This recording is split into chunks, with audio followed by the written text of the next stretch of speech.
Okay, Arun, we can start. Yes. Okay, thank you, Shiva.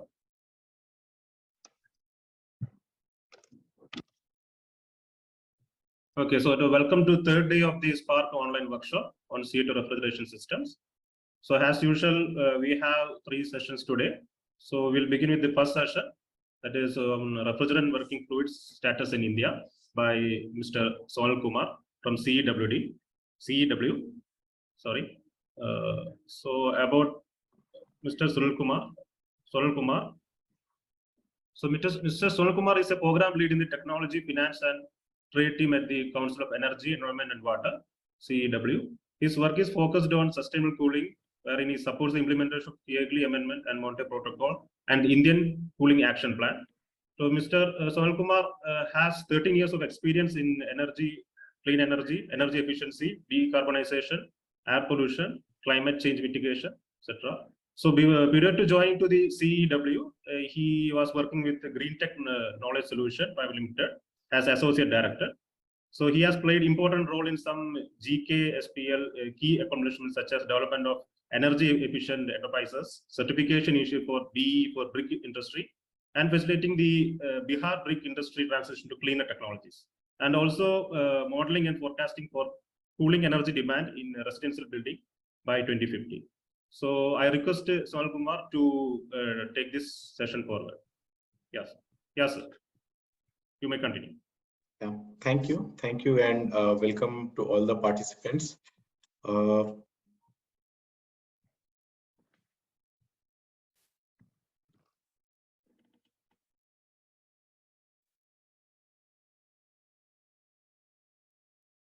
Sorry, I'm trying to figure out. Okay, yeah. Yes, so you can go to the share screen. Yeah. So is my screen visible to all of you? Yes, sir. It's visible. Yeah, so thank you. So today I will be talking about the status of refrigerants in India, and what has been in the past and current refrigerants in use, and what would be the future for that. And I will be looking at from the policy angle, like what has been the policy drivers, and because of that, what has been the trends in transition of refrigerants during different times, and also looking at what would be the future demand for the refrigerants. So I have sore throat since today, so please excuse me for my voice. So I will start my talk with a brief introduction of my organization. So I work with Council on Energy, Environment and Water, where we aim at impacting sustainable development at a scale through data integrated analysis and strategic outreach. We work on various thematic areas which are important for transformations, such as low carbon economy, energy transitions, power markets, industrial sustainability, and sustainable livelihoods. Similarly, we also work on various thematic areas which directly impact the quality of our life. And these are clean air, sustainable water, sustainable food systems, sustainable cooling, the team which I am part of, sustainable mobility. And then there are work areas related to enablers, which is required to improve the quality of life and bring about these transformations. So such as sustainable finance, technologies, circular economy, climate resilience, and international cooperation. Similarly, we have some special initiatives. So we have a dedicated Center for Energy Finance. We have a dedicated work on powering livelihood, where we look at RE solutions for rural livelihood options. Then we are also trying to use our knowledge to help other emerging economies in their sustainable development.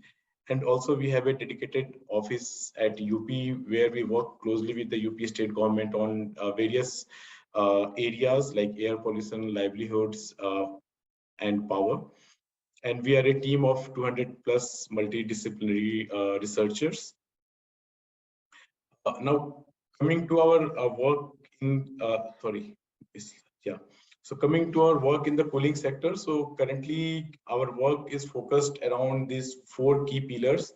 So one is on regarding the Kigali Amendment, where we are supporting phasing down of HFCs and also supporting the government in international negotiations around that.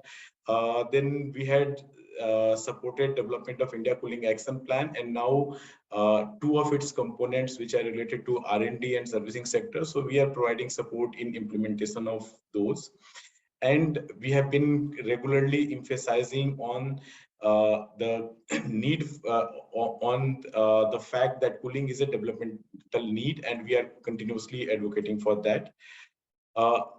Coming to some of the impacts which our work has been able to bring in. So on the policy side, it is related to the Kigali Agreement. So we did a lot of extensive analysis and support to government and help them in these negotiations. Then development of cooling action plan, development of a recognition of prior learning, which is a reskilling program for the service sector professionals employed in the cooling sector. And similarly, supporting the development of PLI scheme, which is targeted at supporting the MSMEs involved in the cooling sector.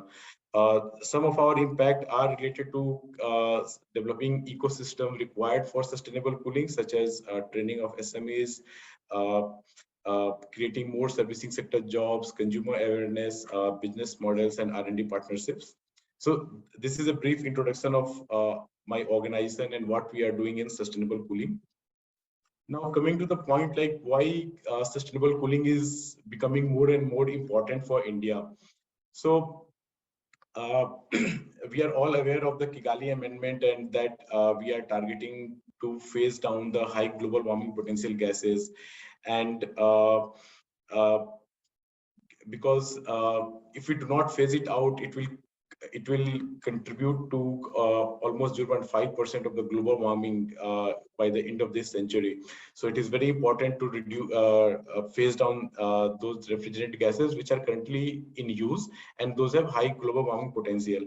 And also given the fact that in future our cooling demand is going to increase, so will be the increase in the use of these gases. So it is more important to transition to low GWP gases.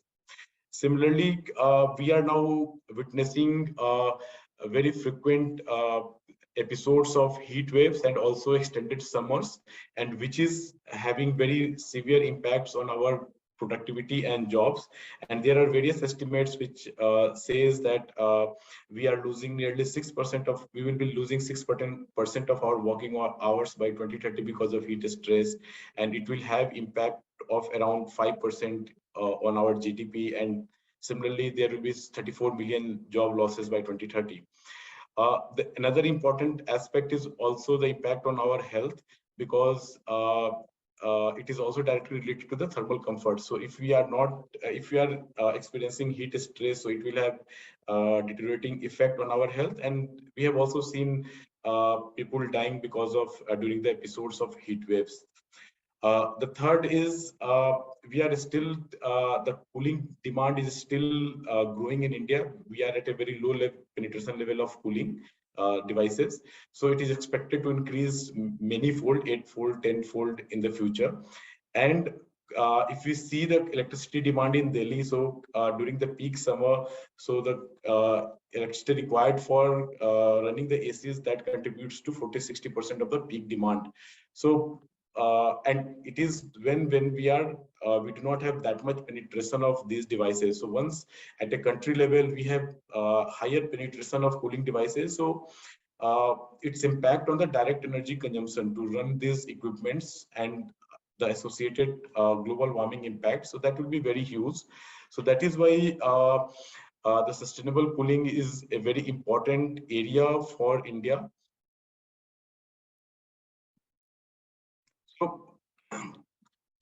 So sustainable cooling has multiple dimensions. So one is how we can design our built environment to reduce heat gains and cooling requirement at the first place. Then the second aspect is related to the efficiencies of those devices. So how we can design our cooling system so that it would become more efficient and we can reduce the leakages. And then third aspect is related to the refrigerant which we are using in those equipments.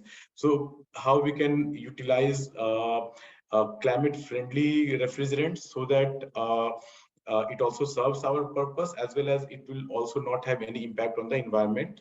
So so these are multiple dimensions, and today we will be talking on the refrigerant part. So I will start with what are the factors impacting the choice of refrigerant. So initially, when before 1930s or early 90s, so when we have uh, natural natural materials available as refrigerant. So then, and once this synthetic refrigerant first came, so it was because of the thermodynamic properties of those gases, their stability, the ease of use, or the multiple applications in which it can be used. So because of that, it becomes the preferred choice. But after that, there are environmental concerns which came into picture.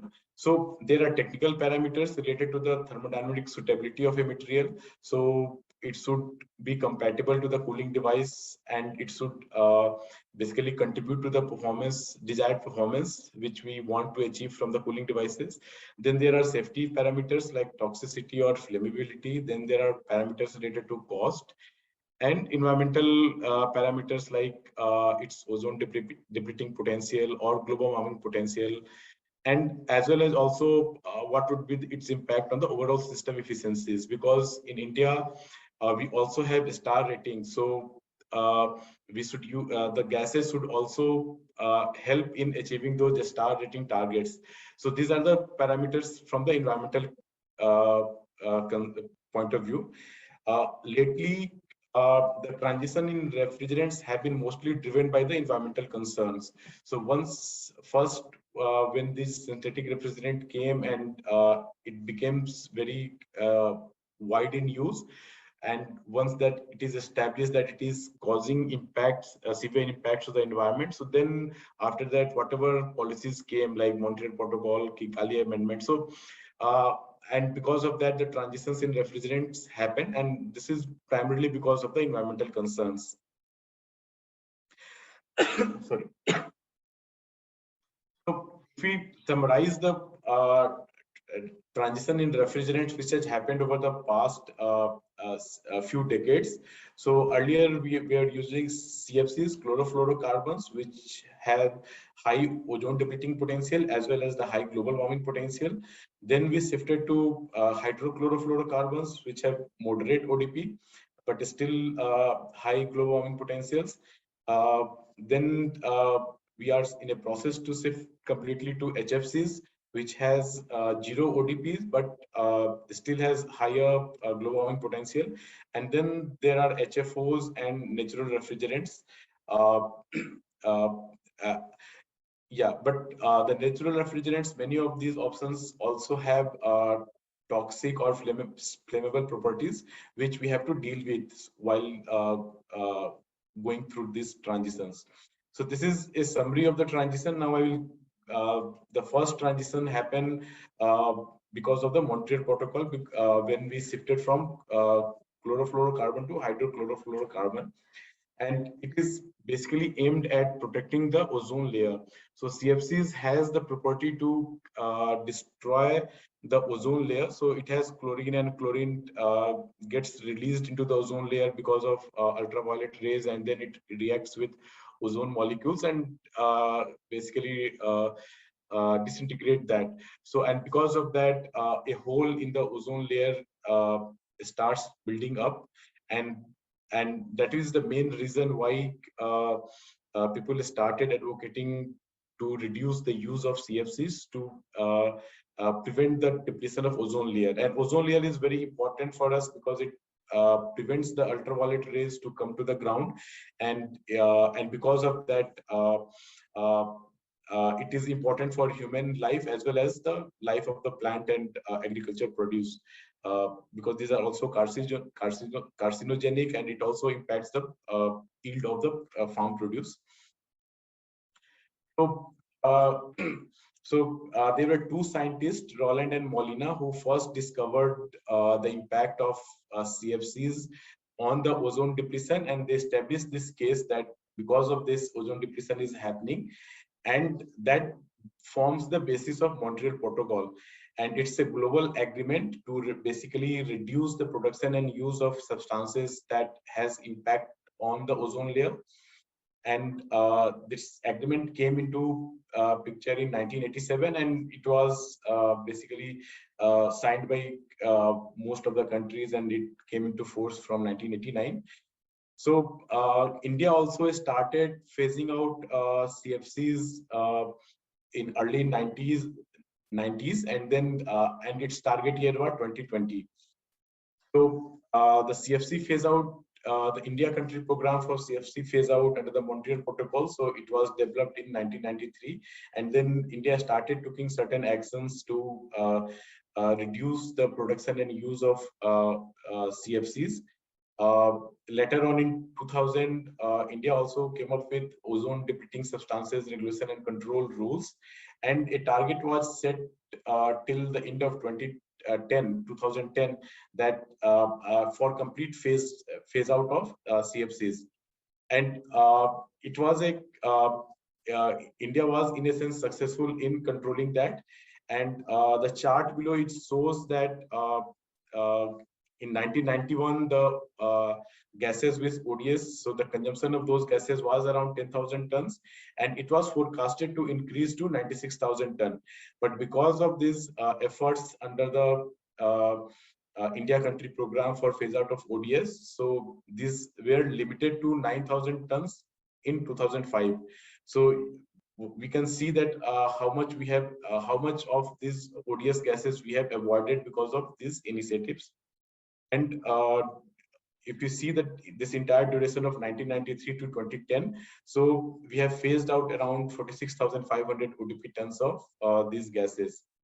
So this is about the efforts taken by India for transitioning from CFCs, and then the alternatives were HCFCs, hydrochlorofluorocarbons, who have significantly lower ODP but still have some ozone depleting potential and high GWP. So the next phase of work was on how to phase out HCFCs because it still has ozone depleting potential. So at that time, the common HCFCs in use were HCFC 12, HCFC 22, SCFC 123, 124, 141B, and 142B. But out of these, more than 90% of the market share was of SCFC 22 and SCFC 141B in the total consumption. And here one can see the annual consumption of SCFCs. Sorry, I will just open the pointer option. Yeah. So in 1994, it was around 3,700 tons per year. Till 2006, it grows gradually to 9,000 tons. But after that, it grew at a very fast rate to 22,000 tons still during the 2006 to 2010 phase. And this was partly because of we were replacing CFCs with HCFCs, and also because of the economic growth and growth in the cooling demand. So this happened because of that. So so these were the HCFCs in use at that time, and their typical annual consumption at that time.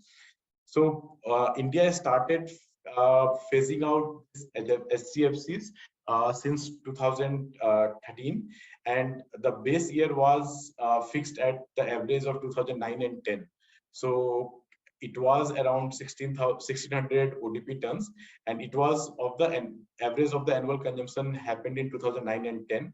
And this number was freezed in 2013, and then gradual targets were set, like by 2015 India has to reduce 10%, by 2020 it has to reduce 35%, by 2025 it has to reduce 67.5%, and by 2030 India will be almost phasing out SCFCs. Only 2.5% is allowed to support the servicing requirement of those equipments which have been established during before 2030. And then the complete phase out will happen by 2040, when automatically the life of the equipment will also complete the systems which has been installed, which would be installed before 2030. So these are the SCFC phase out management plans which India is currently implementing. So it has implemented the stage 1 of the HPMP plan during 2011 to 15, and it was mainly targeted at achieving the targets of 2015. So basically reducing the SCFC consumption by 10% from the 2013 levels. And now India is implementing the stage 2 of SCFC phase out, and it will be implemented till 2023, and it is basically focused at meeting the targets of 2020. So basically reducing the consumption by 35%. And then we have started the process of developing stage 3 of the phase out plan, and that will come into force from 2023, and it will basically then see through the entire phase out of the SCFCs. So now we are in a process of phasing out SCFCs. SCFCs has moderate ODP and high GWP. So now the alternative refrigerants are hydrofluorocarbons, HFCs. So though the HFCs are not as harmful for ozone as compared to CFCs and SCFCs, but still they have high global warming potential. And to give it a perspective, so one of the common HFCs like R4110A, so it has global warming potential of 2100. That means it will cause the same global warming that will be caused by 2100 kg of CO2. So, and the other SCFCs like also have global warming potential in the higher side, like from 700 to 2000, 2500. So that is why this Kigali amendment came into picture. So it then asks to basically reduce the production and use of those refrigerant gases which have high global warming potential. And this agreement was signed in 2016, and post that various countries has ratified. Last year, India has also ratified this. And under this Kigali agreement, there are different categories of countries. So there are different targets for developed countries, developing countries. Under developing countries also, there are 2 different groups. So India is under the second group. And roughly, they have, all these countries have to reduce their HFC use by 80 to 85% till 2045 or 2047. So these are the common SFCs in use in India. So, and for different applications. So I have written down what are these gases, and what is their global warming potential, and for what applications they are currently being used. So, for example, R4110A, so it has around 2100 of global warming potential, and its applications are in residential and commercial stationary air conditioning units, as well as transport air conditioners and transport refrigerations. Then R32, we are recently switching it to, and it is currently being used in a lot of residential air conditioning. So these are the HFCs, and we can see many of these have very high global warming potential. So so except for R152A, which has 124, but many of them have above 700 and going up to 3000. So why this phase out of high global warming potential as HFC gases is needed? So let us look at this. So so these are some of the projections given in India Cooling Action Plan. So it estimates that from 2017 to 2037, so there will be around 8 times increase in the cooling demand. So I mentioned earlier also that we are still a growing country, and the cooling demand is keep on growing, and the purchasing power is also growing. A large number of population are coming to the middle class, so they have better purchasing powers to afford some of these cooling devices. So the cooling demand will increase 8-fold, and there are other estimate which says that it will increase 11-fold or 12-fold by 2050. Just to give an example, so in 2017, we have installed number of units of ACs installed was around 3 to 4 crore, which will increase to 30 to 35 crore by 2037. So it will be a huge increase in number of units deployed, and because of that there will also be increase in the refrigerant use. So again, these are numbers from the ICAP, like we are consuming around 24,000 metric ton of refrigerant in 2017-18, and that will increase to around 1,70,000 and 1,80,000 of refrigerants by 2037-38.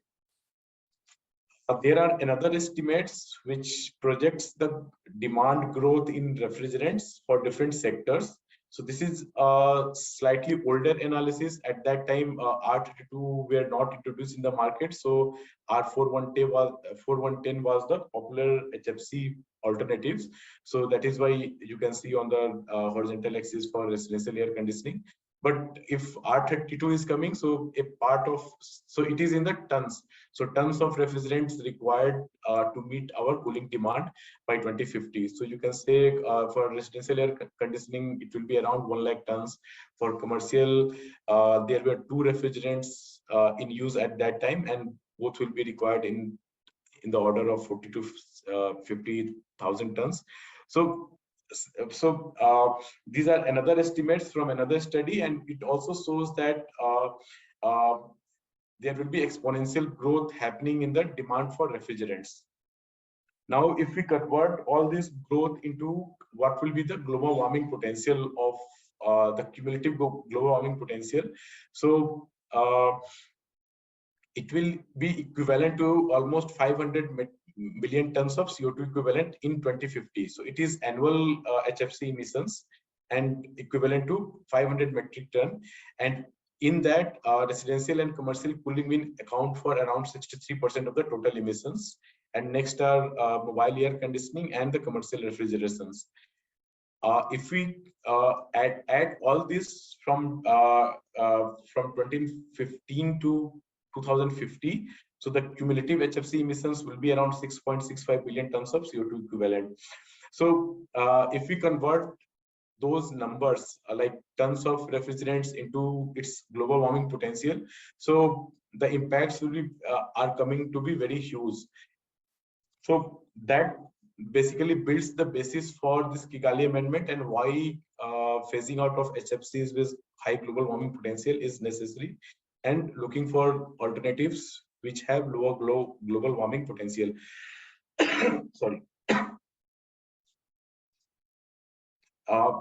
Then again, this is another estimate done at a global level, and it says that if we do not phase out the HFCs, so it will add up to 0.5 degree centigrade in the global warming by 2100. So by the end of this century, the HFCs will contribute to 0.5 degree of additional global warming, and that will basically jeopardize our global warming targets set under the Paris Agreement.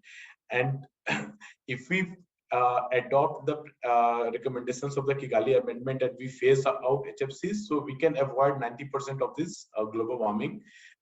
That would have happened because of these HFCs. So this is another study done at a global level, and it also says that why phasing out of HFCs is important for our climate. So now coming to what is the proposed phase out plan for HFCs, and particularly for India. So India is under the group of developing countries, so under Article 5 countries, and under Article 5 there are also 2 groups. So India is under the group 2. So this right side column is applicable for India.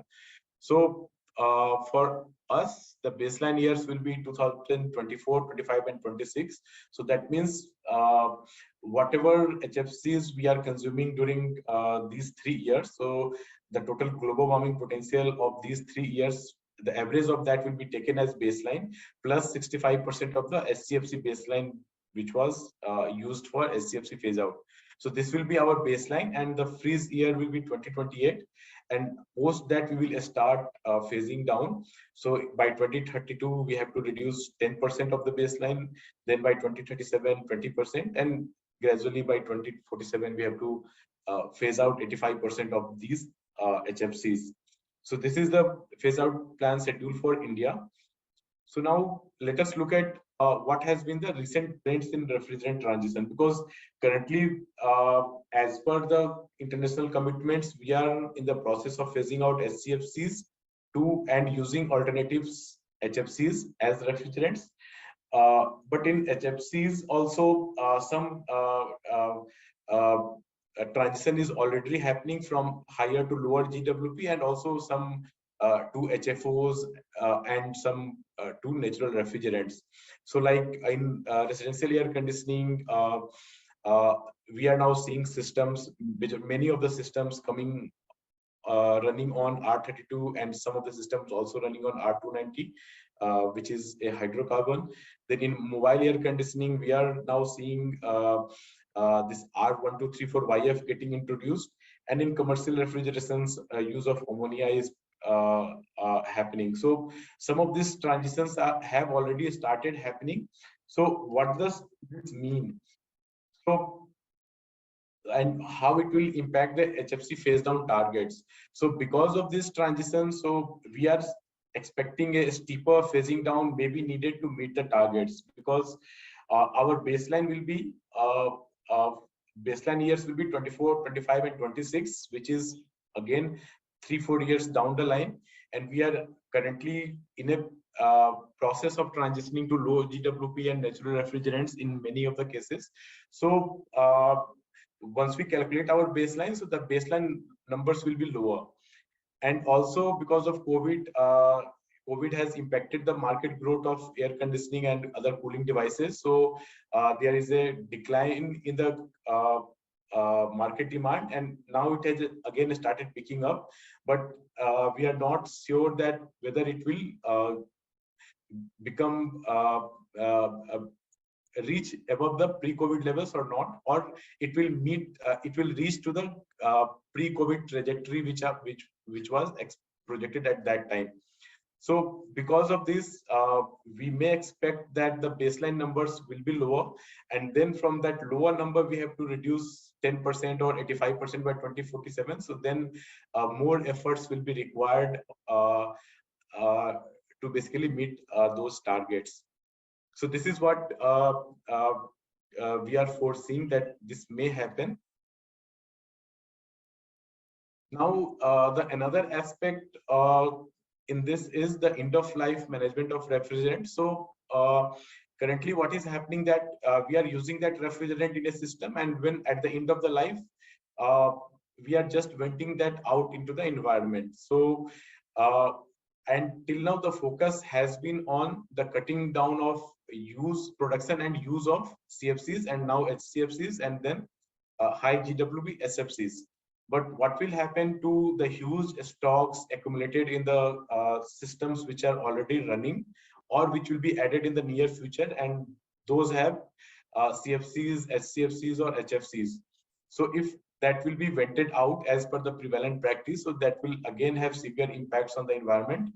So so the end of life management of refrigerant is currently a missing link, and some of the developed countries have policies and mechanism in place to manage the refrigerant at the end of the life. For example, Norway. So they have F-gas regulations, and they are also implementing tax and refund scheme in which they levy certain tax on the gases during the import or manufacturing, and that tax is refunded at the end when the gas is deposited for recycling or destruction. And the cost incurred in recycling or destruction of the gases is deducted from the tax amount. So they are implementing those. Then similarly in New Zealand, there are different schemes. So they collect advanced destruction fee on the sale of refrigerants, and then they use that money to basically recover those refrigerants at the end of life and destroy it. and now they have also stopped collecting this ATF fee, and they are now looking for carbon credit options to fund this entire program. Similarly, in Japan, there is a scheme for uh, uh, basically recovery and destruction of these gases from the commercial users of air conditioning and refrigerating devices. So different countries have these things, but in India, currently this is a missing link. In the HCFC phase out plan stage 2, there is some mention about this, that it should be focused upon, but nothing much is happening. But under this Indo-Norwegian bilateral environmental cooperation project, so CEEW and Norwegian Environment Agency, so we are now working on developing a end-of-life refrigerant management plan for India, so that this huge stock of CFCs, SCFCs, and HFCs from the existing equipment, those can be managed at the end of their life. So, concluding my talk, so a concerted efforts on multiple fronts would be needed to basically make this refrigerant transition a success. We are witnessing high growth in cooling demand, and that will also increase the refrigerant demand in the market. So we need efforts on policy and regulatory measures to ensure that the refrigerant transition and the end-of-life management happens. So there should be policy and regulatory measures for that. We also need to put investments in R&D and pilots. So how we can use existing natural refrigerants, how we can, if there is a need for development of new refrigerants or refrigerant blends, or the for R&D for improvements of the cooling system, cooling technologies or their efficiencies, because that is also going on because of the BE star labeling. And also if new refrigerants will come up, so how we can modify our systems to make it compatible with that. So a lot of effort on R&D and pilots will be required. Similarly, standards need to be developed to deal with safety aspects of the alternative cleaner refrigerant. So if the refrigerant is toxic or hazard, flammable, so what should be the standards to handle and deal with that. Similarly, parallelly, a lot of effort will be required on skilling and capacity building to build the competencies of professionals involved in handling of new refrigerants, because it will be a new thing for them. It will also have safety issues, so how they can safely handle those refrigerants. Then there will be upgradations in the technologies, cooling of the cooling system. So for their repair and maintenance, their upskilling will be required. And then for all these things, finance and incentives will be needed. So a multi-pronged approach will be required, and a coordinated actions on all these fronts is required to make this transition a success. So with appealing that let's work together for sustainable cooling solutions. So I close my talk, and I thank you all for listening. And if you have any questions, so please. Thank you. Yes, sir. Yes, sir. Thank you, sir, for your informative talk on refrigerant status in India. So I request the audience or participants to, if you have any questions, just raise your hand or put in the Q&A chat box.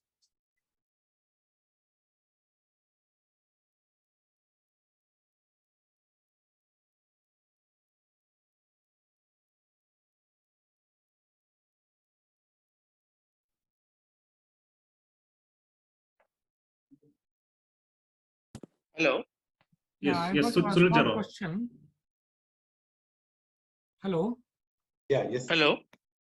Yeah, can you bring that slide 18 where you told the,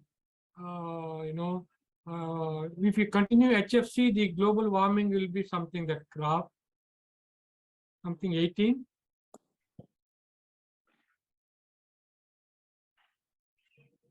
This one? Share the screen, sir. Slide 18. Yeah. Yeah, is it visible now? Yes.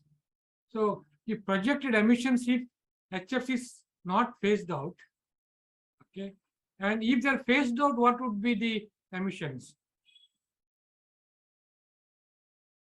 And how this is obtained in the sense HFCs are released? You mean, you see, you told that end of life, you know, so much refrigerant will not be released instantly, right? When they're put in the system, it will not be, it will be released down the year after 10-15 years. Okay, What is so the how this graph is obtained? yeah, so basically it has 3-4 assumptions or parameters. Based on that, this is obtained. So first is we looked at what are the different refrigerants in use in different sectors, and then a certain leakage rate were considered. So for example, for we have assumed that for room air conditioners 10% of the refrigerant will leak out every year. So after 5 years, after 4 years, it will come down below 60%. So then a recharge will be required. And then at the end of the life, so we consider 10 years at the life. So at the end of the life, the remaining refrigerant will be vented out in the environment. So similarly, leakage rate, charge rate, and the life of the equipment, and how much refrigerant is required in each of the systems. So that is assumed, and based on that, this numbers has been arrived at. If HFs are phased out and new refrigerants comes with the low GWP, what would be the curve? Is it, let's say 2050, what would be the emissions equivalent to CO2? It will be 200. How much would it be in 2050? Yeah, so we have not yet done that exercise. So because like in room air conditioner already that is happening. So from our 4110A, we are now mostly using R32, so which has 1/3 of the GWP. So but we have not yet analyzed like if we shift to low GWP, so how much of this can be avoided. Okay, thank you. Hello. We have hand from Dr. Kamal Jyoti. Yeah. Sir, if the HFCs are phased out in future, we have to find alternative refrigerant to continue the refrigeration technology.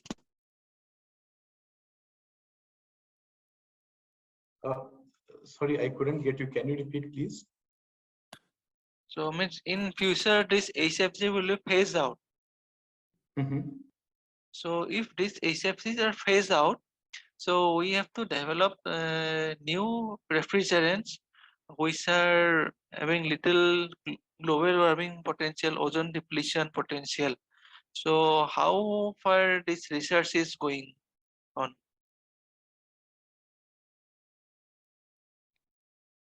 So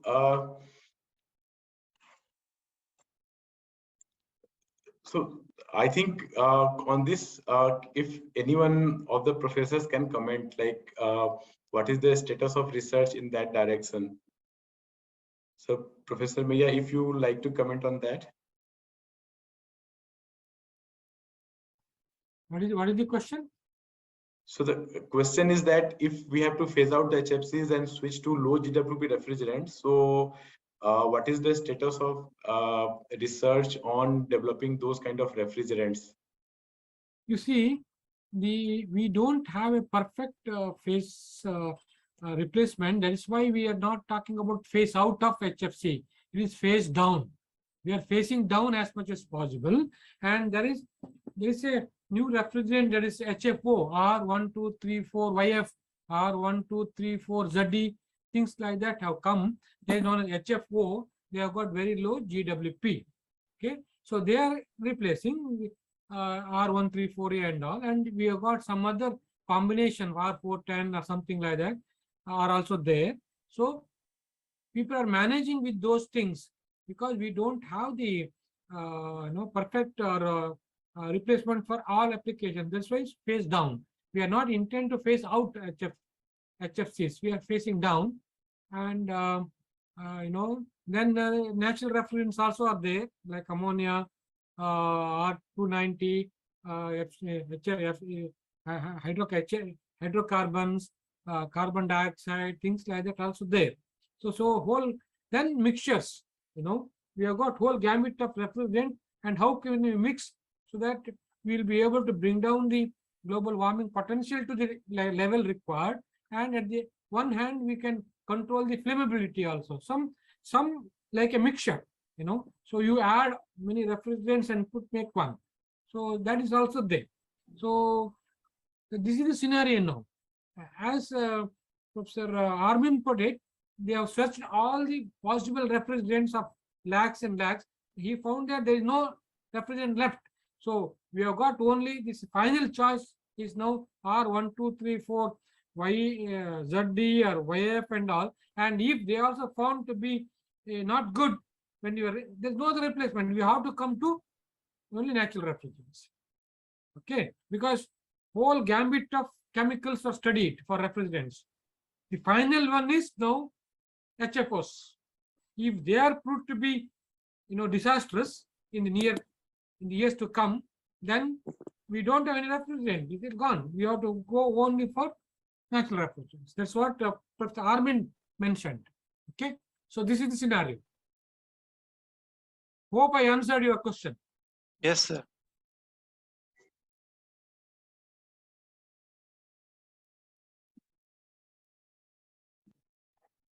Mr. Yes, Sonal, yes, thanks that's for the nice presentation.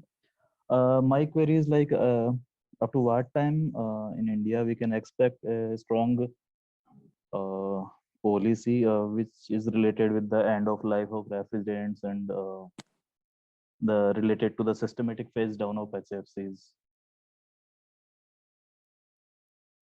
Am I clear? Yeah. So actually, we have already started working on that, and we are looking at what are the other policy drivers already in place in India, relevant policy drivers, and how we can link with that. For example, we already have e-waste management rules, which talks about recycling of electronic and electrical waste at the end of its life, and under that it is being implemented for past few years. The uptake is not that much, but now the targets has been set for different countries to different companies to take their product back from the market and recycle it. So, for example, room air conditioners and refrigerators are part of e-waste. So we are trying to link that. Can we also link recovery of refrigerants with the recycling of those equipments? Because anyway, these equipments will be coming back to a recycling facility at the end of their life. So integrating it with the existing recycling facility will be much easier to start recovering and either recycling or destroying those refrigerants. Similarly, we have recently launched vehicle scrappage policy, where all the vehicles will be taken back at the end of their life.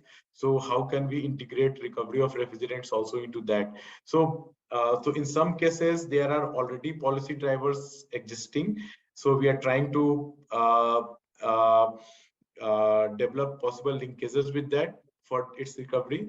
In some cases we have to start from scratch, but but our target is that in next 1 year we should have certain plans to have discussion and advocacy with the policymakers on that angle. One more query is about the slide number 18, which Professor Maya have pointed out. Yeah. So can you please show that?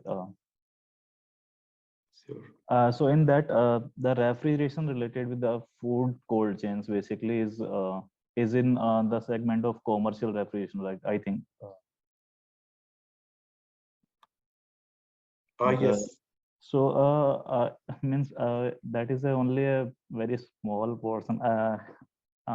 Means the question is like in the coming time, or the portion in the increase in the residential cooling and commercial cooling is too much as compared to the refrigeration part, especially the commercial one, because we are expecting that in coming time the cold chains will also grow with a good rate. So won't be there, means that parameter has been taken care in that graph or not, like So this analysis was done a few years back, and at that time, whatever was anticipated, whatever growth was anticipated in different sectors, so that was taken.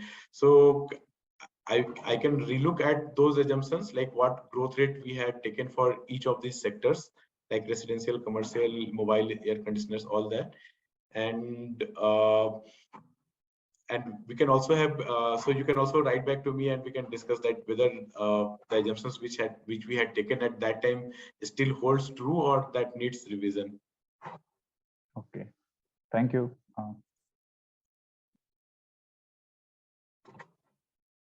But yes,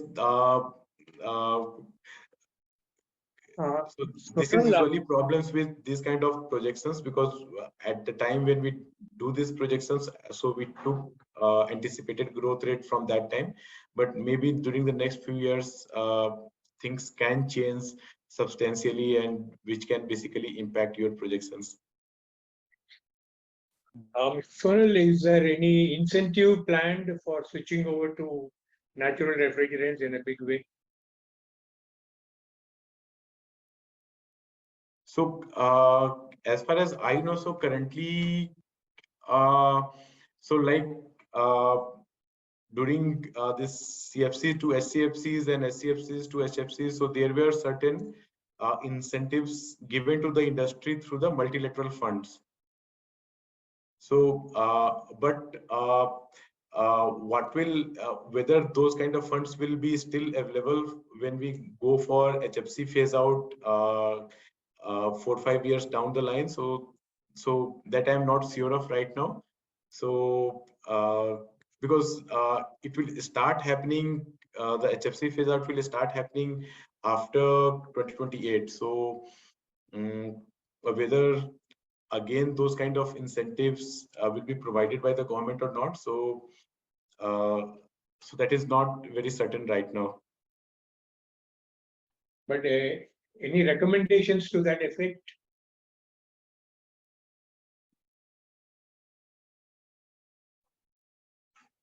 So recommendations from our side? Yeah, correct. So we have kept that option open. So the proposal which we are developing, so we are also exploring that option, and we are also so currently we are conducting interviews with different stakeholders. So we are also asking these questions from the industry persons, that whether any further incentives are required or not, or if required, so what should be the quantum of that to support. So if that come up strongly, so then it will also be in our recommendations also. Okay, thank you.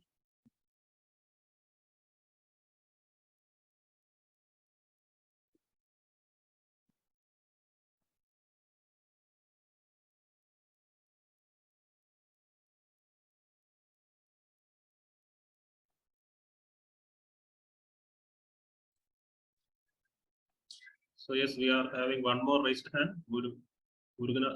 Nathan, yes. Any questions?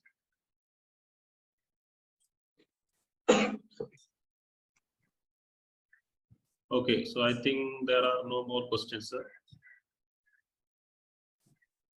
Yes, sir. So I think we can conclude this session. Yes, Yeah, sir. so thank you all, and thank you for hosting, and thank you for Thank you, listening. Sonal Kumar, for a wonderful lecture. Thank you very much. Thank you. Thank you, sir. Thank you. Thank you very much. Thank you. Thank you for contribution. And I'm sure the listeners and the attendees, the participants got an idea of what is the future of refrigerants in India and what is the past, present, and future. Thank you. Thank you very much. Thank you.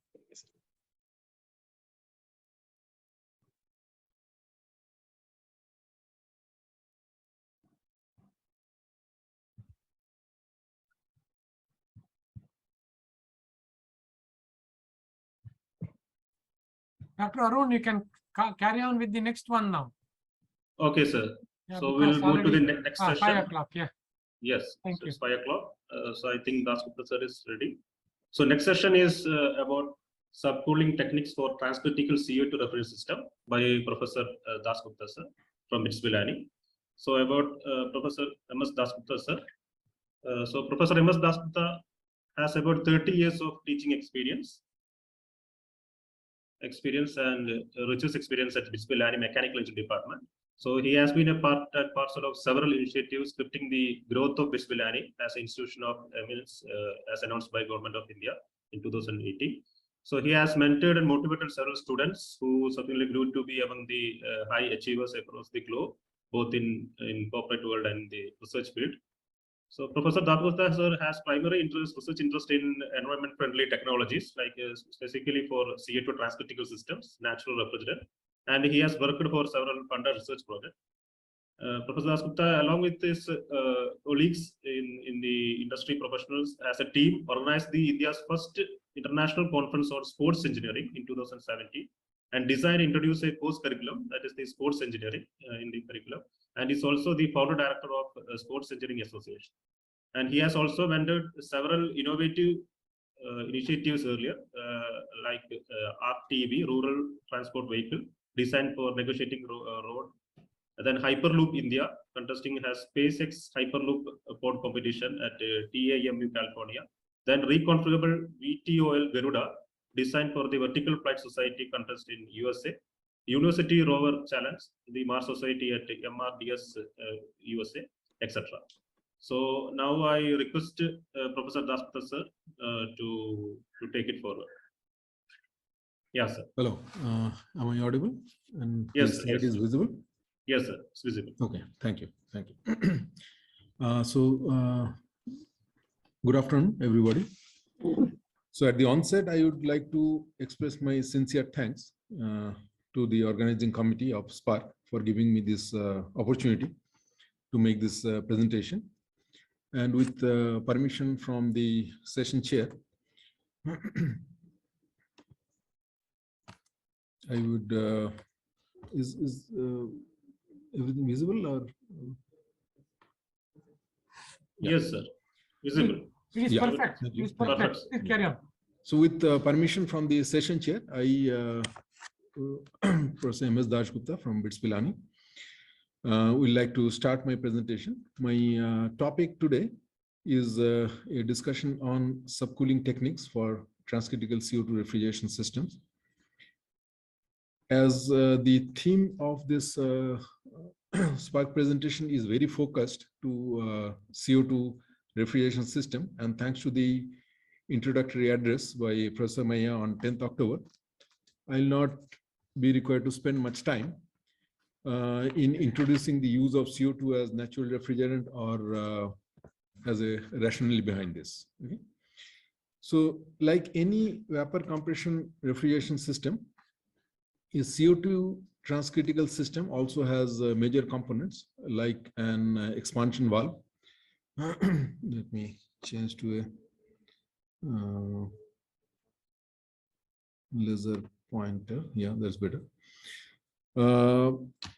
Transcritical system also has a evaporative major components like your expansion valve, a evaporator system, a compressor, and then in place of a conventional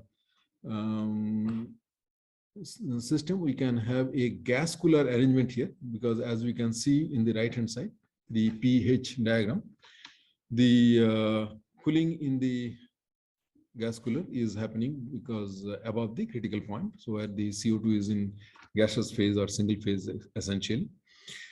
And this 2 to 3 process, basically what I mean to say.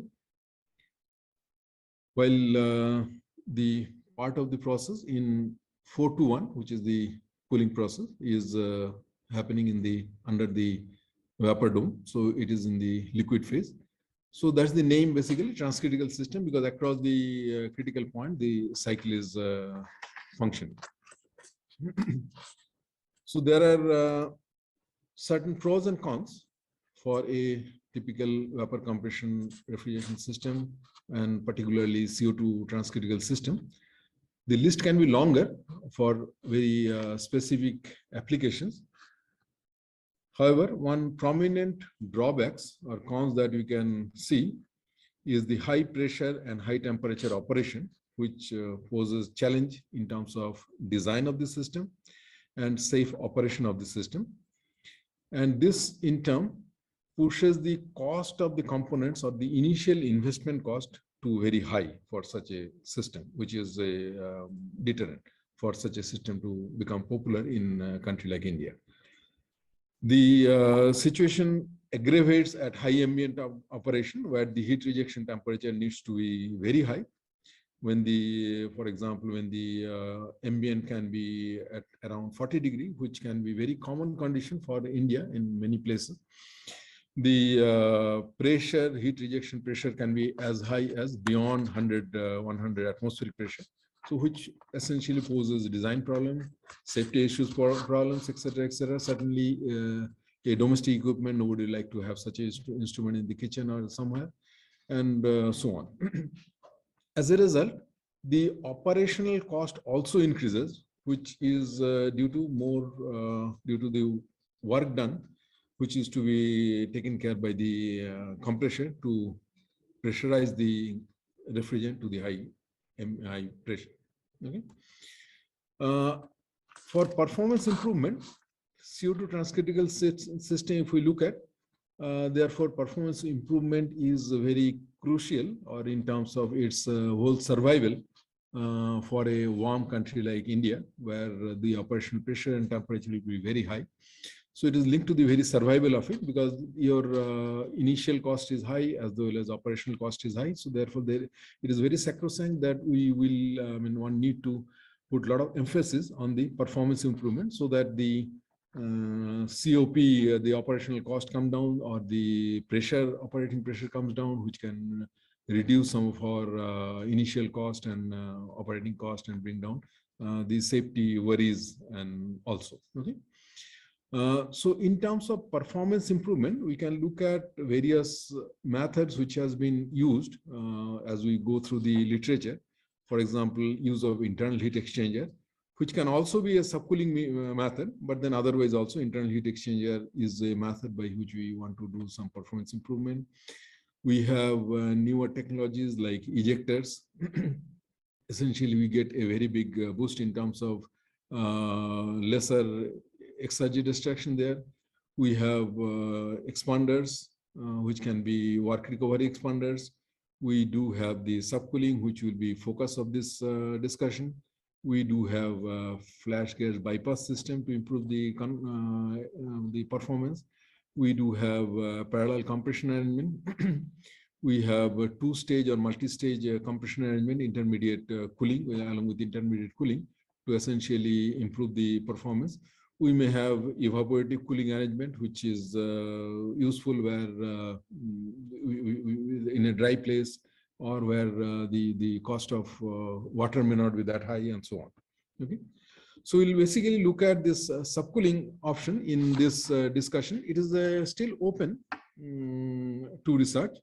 So if we look at this diagram on the left-hand side, essentially, after the gas cooler arrangement, we can have a subcooling arrangement, where basically we can use a secondary fluid, which is another refrigerant, or maybe same refrigerant, available at a temperature which can bring down the outlet from the gas cooler to a temperature which is below the ambient temperature, because the gas cooler outlet will be marginally, if it is a very effective gas cooler, they may marginally exceeding the ambient temperature to be there, and then we want to cool it down further and below the ambient.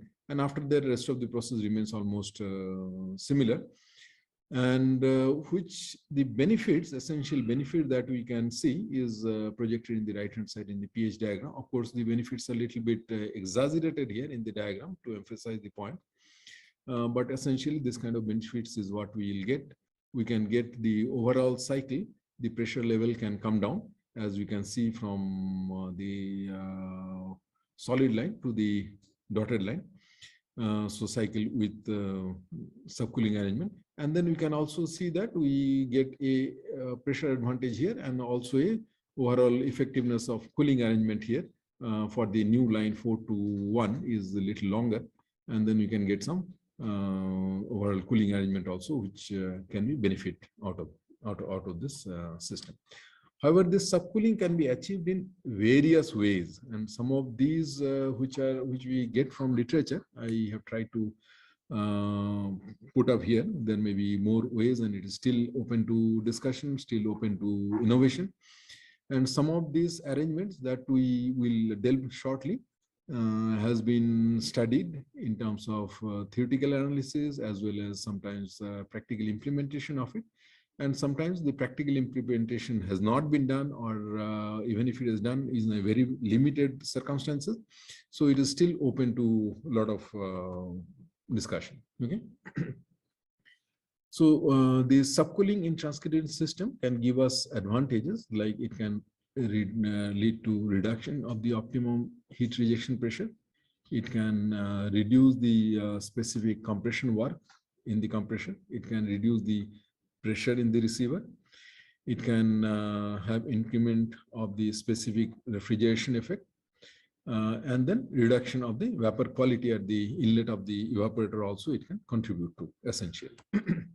So if we look at the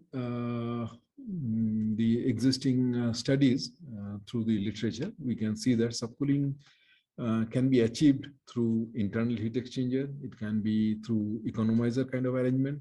It can be through integrated mechanical subcooling, or termed as IMS. There are a lot of studies in this area. We can also see dedicated mechanical subcooling, DMS, essentially. Quite a few studies like this here available. We have a couple of studies, not many, in thermoelectric cooling. And then we also have a couple of recent studies in terms of evaporative subcooling and even split gas cooler arrangement for evaporative and non-evaporative kind of arrangement for different ambient conditions. Okay. So if we look at the internal heat exchanger arrangement, which is possibly the first thing which was explored in terms of subcooling to improve the efficiencies of a CO2 transcritical system. And the IHX can increase the specific volume at compression inlet. However, CO2 subcooling in the IHS increases the refrigeration capacity and reduces the optimum discharge pressure also. The extent of it may vary with different arrangement. It can cause a strong increment on the compression discharge temperature also, of course. So we can look at this one here in this diagram, where we can see that the evaporator exit is taken through here and through a IHX and then pass through the compressor. So the excess heat is picked up here, and then this gas cooler exit is cooled down below the, can be cooled down below the ambient temperature, which can give us some benefit. And corresponding pH diagram is drawn here. The advantage in terms of pressure that we get are not depicted here. Essentially, we are doing some compromise in terms of ease of the modeling purposes here, but then there will be some advantage in terms of pressure advantage or disadvantage in terms of pressure that also can be obtained in this case. So this is one of the oldest or the first explored way of improving the efficiency when it comes to CO2 transcritical system using an IHX. This figure is a bit crowded, but hope you are able to appreciate it. So we have here this system, which is IHX system, which already we have discussed. So we can have another system where the IHX can be used somewhere else, that is at the exit of the receiver in terms of liquid when it passes through the evaporator here, and then before the expansion valve, and then this can be passed through the IHX, and then we can have some benefit in terms of that. We can have a double IHX arrangement in which the IHX is used here as in this configuration, and then another IHX which is here just like this configuration. So double IHX at the exit of gas cooler and receiver arrangement. We can have IHX along with ejector arrangement, which is relatively new, but then we do have quite a few publications in this area also, wherein ejector bank or ejector is used at the exit of the gas cooler. And the ejector essentially can handle all of the outcome or output from the evaporator as a suction stream, whereas the gas cooler outlet through this IHX is used as a motive stream for the ejector bank, and which can pass through this one, and we can get benefit out of this arrangement in terms of the efficiency of the whole or overall system. The economizer arrangement is another arrangement, which of course is very common in certain kind of compressors, for example, the screw compressors, etc. So the refrigerant leaving the gas cooler can be split into two streams. One stream can be throttled to the intermediate pressure and evaporated inside the economizer to subcool the main stream of the refrigerant. Generally, it is used with two-stage compressor system, something like this. This is one of the arrangement which can be there. There can be other arrangements also. So here we are looking at a arrangement wherein the compressor is two-stage, and outlet from the lower stage compressor is split and then passed to the economizer arrangement, and then the rest of the fluid can pass through this one and come to the gas cooler. The majority of the screw compressors are generally provided with an economizer port for capacity improvement. And then we do have economizer cycle is also well-known method for increasing the cooling capacity and efficiency of screw as well as scroll compressor in some instances in multi-piston reciprocating inline compressor arrangement also. But there, this arrangement will be a little bit different. And we can look here, the advantages that we get is a substantial advantage in terms of overall cooling effect that we can obtain here. And then intermediate cooling arrangement also we are getting through this economizer for this two-stage compressor arrangement. So integrated mechanical subcooling is one other which also attracted the attention of a lot of researchers.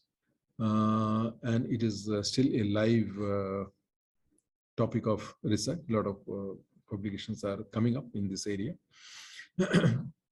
The CO2 stream at the exit of the gas cooler is split into two streams.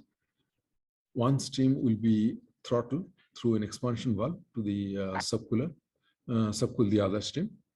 The subcooling stream is then compressed by an auxiliary compressor to the gas cooler pressure and mixed with the main stream of the refrigerant after bringing it to the same pressure level. The performance of the subcooling stream is limited by the operational restrictions of the compressor, that is the maximum suction pressure and the minimum compression ratio of this total arrangement.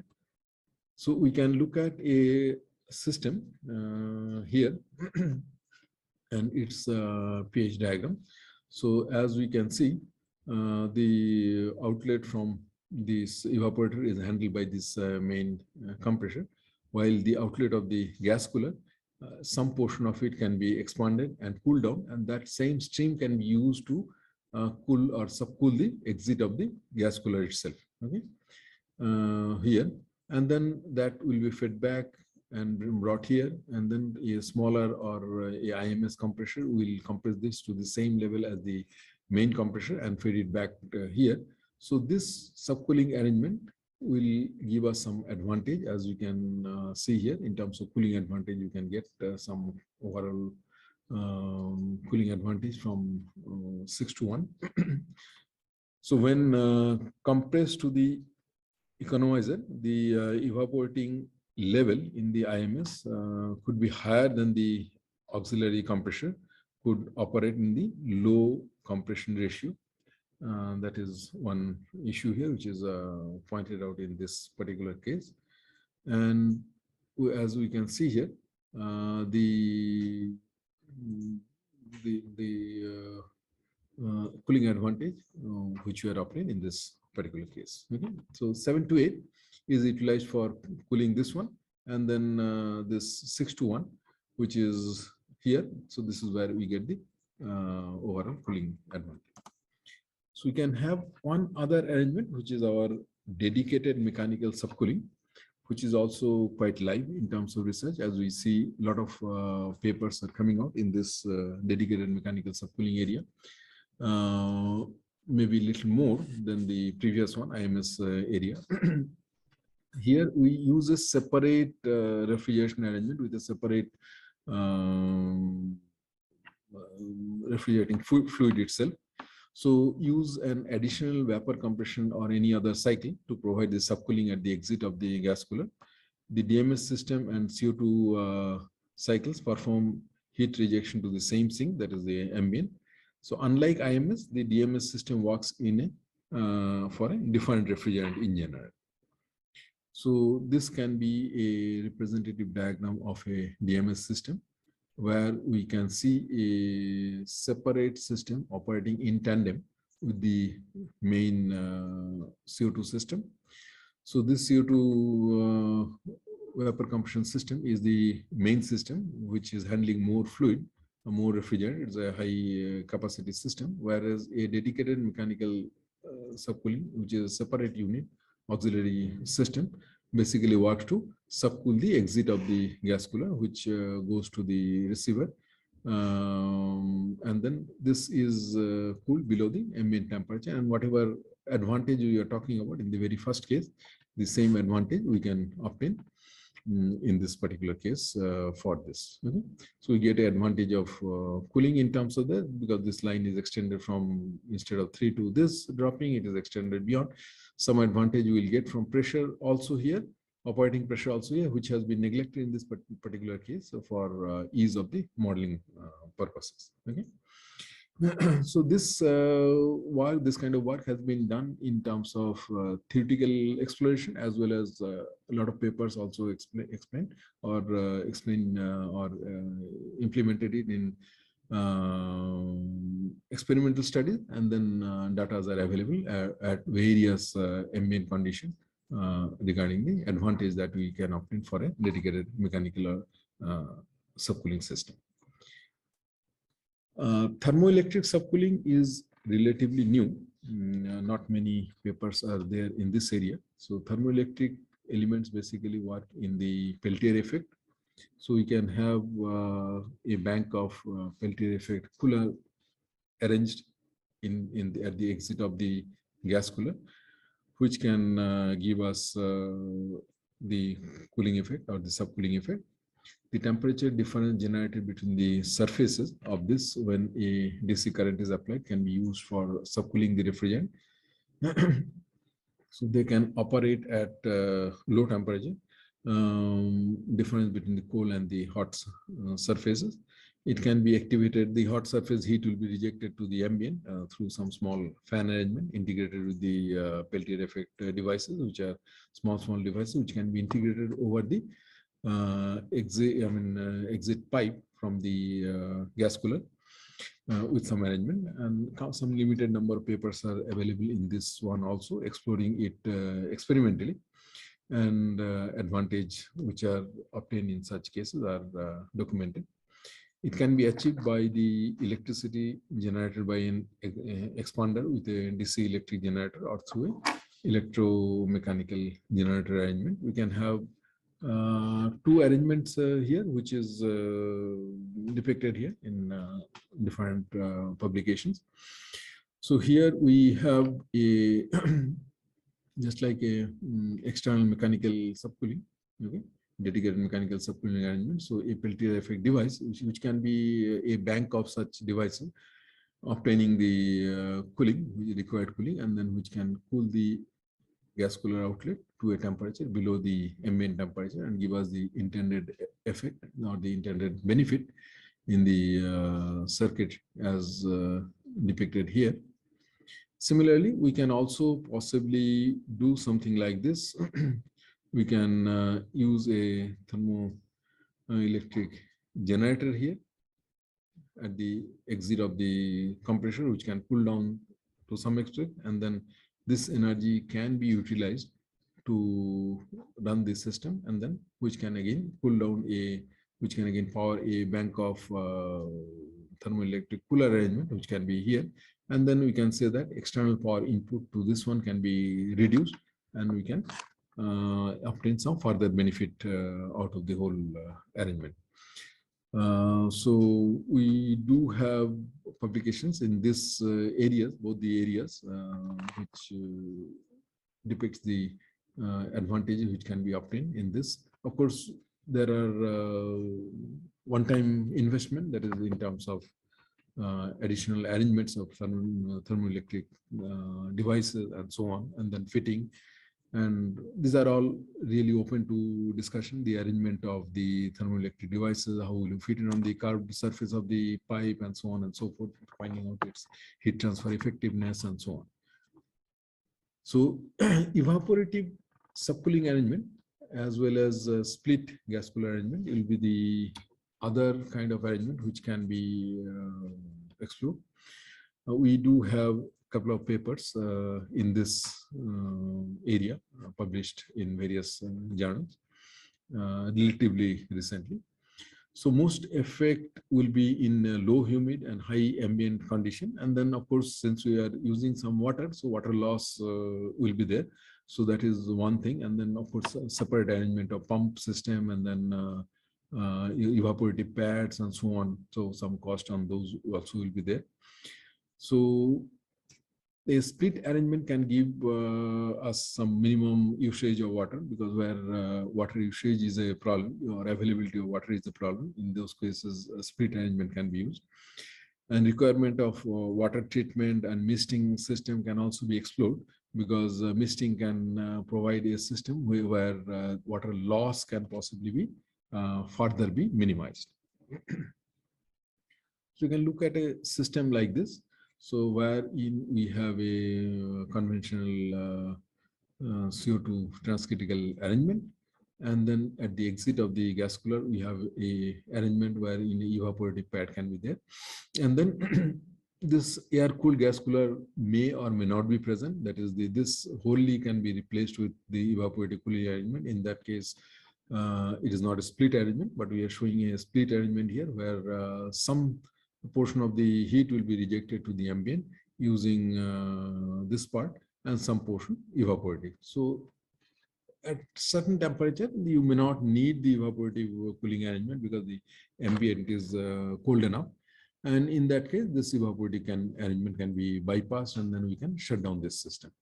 So the evaporative system will require some supply from the storage tank, and then some pumping arrangement, and then some spraying arrangement, so which can be over the pipes of the evaporative cooling arrangement directly if the water used is very well treated water where you are not having any deposit problem. Otherwise, possibly you will be utilizing a evaporative pad arrangement, and through which air can be flown, and that air can come to this evaporator. Within that, of course, then there are a couple of arrangements where in directly the moist air, you may not like it to pass over this piping arrangement, because that can have some corrosive effect or deposits in certain cases, and that we observe in dry places where we use evaporative cooling in summer. A lot of deposits comes due to untreated water being used. So in that case, a separate arrangement of indirect cooling also can be there. A separate arrangement wherein air, which is dry air, will be first cooled with the air which is coming out from this one, wet and moist air which is coming out, and that dry air will be then used to use in this subcooling arrangement. Okay, so there can be various arrangements in this one, and then again similar benefits what we are looking at in this case, particularly for subcooling arrangement can be obtained in this particular case also. There are limited number of studies which has been done in this area. Very limited number of studies are available, and then this split kind of arrangement, really very less amount of studies is there. So this is still open to research, and then particularly experimental work, which you really see in the literature. We can try to summarize this. There are very less literature also available in the previous one where we discussed about the ejector arrangement, and then experimental studies are very less in that also. The performance improvement strategies that are selected for this experimental studies at different level, we have listed a few here. For example, in IHX arrangement, IMS arrangement, DMS arrangement, and TES arrangement, etc. And these were available studies at various temperature, where we can see that some of the studies had been done or limited to certain temperature like 37.4 or 35.6, etc., which can always be extended for Indian atmospheric condition. So generally in India, most of the warm cities, the temperature can very well go to 40, 42 degree in most of the summer period in the daytime. And then there is really lack of studies in this these areas in terms of at least practical or experimental work. So that can be explored. It is still open to exploration. And the kind of COP improvement that has been claimed for this kind of studies are in this stage, something around 8 to 17% in terms of use of the different technology. The terms are specified here in this nomenclature. Okay. In terms of when we try to look at this, concluding our presentation, the conclusion can be the IHX has become a mandatory component in transcritical CO2 refrigeration system, because most of the new studies wherein we are looking at implementation level study or study where we are looking at the experimental work, it has almost become a mandatory one, because at high ambient without IHX arrangement, one or some kind of IHX arrangement, there is always challenge in terms of operating pressure and as well as COP of the system, which doesn't match the existing refrigerants, which are synthetic refrigerants. So to compete with that CO2 system, definitely you will be requiring some IHX arrangement. So it is a simple and cost-effective solution for subcooling. However, there is a control in the degree of subcooling and the cause of high compressor discharge temperature, which it is causing. So those, there has to be proper control for our optimum performance of this or optimum operation of such a system. The DMS is widely used in terms of studies and very widely suited for subcooling method than IMS and economizer. However, this DMS compromises with the heating potential of the system if you want to extract some heat, because CO2 system, since the exit of the compressor is at high pressure and high temperature arrangement, so there is possibility of utilizing that high temperature and use it for some useful purpose. If at all we can use it. Okay? So a subcooling arrangement obviously will reduce that potential. So we can possibly optimize that, try to optimize that, whether to use that potential fully or partially, and then improve the use the DMS to obtain cooling benefit, etc. or not. For the systems employed for the simultaneous heating and cooling arrangement, IMS will be a better choice. That's what it appears from existing research papers which we have at present.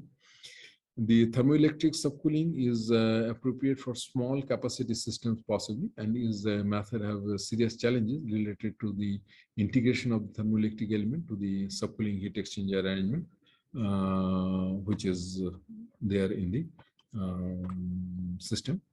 The evaporative subcooling is a suitable solution, looks like, for a condition like in India, to systems employed in low humid, high ambient temperature condition. And there is necessity of suitable control system, of course, to be developed, which has not been developed yet, for minimizing the water consumption, because at many places, particularly dry ambient, the water usage itself is a question or a question mark, which needs to be optimized or which needs to be controlled. So that's all from my side. Thanks for listening. If you have some query, question, etc., we are open to it. Kindly. Yes, sir. So thank you, Professor, for enlightening us with the subcooling techniques for transcritical CO2 system. So if there is any question from the audience, please raise your hand and yes, please.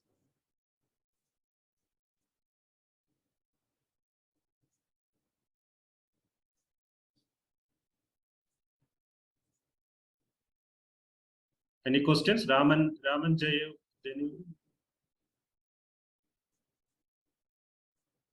Ramanjanelu. So you can unmute yourself and ask the question.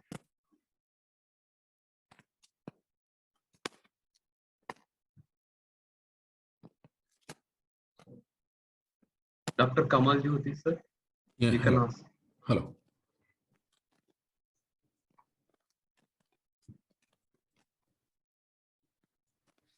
Yeah, Dr. Kamal.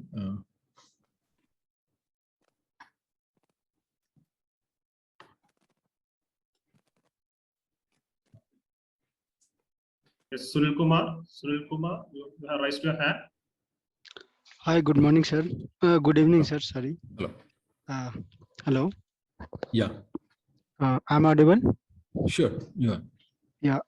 Can you just tell me a little bit about this IHX before ejector in that diagram, and how it's affecting a high compressor discharge temperature?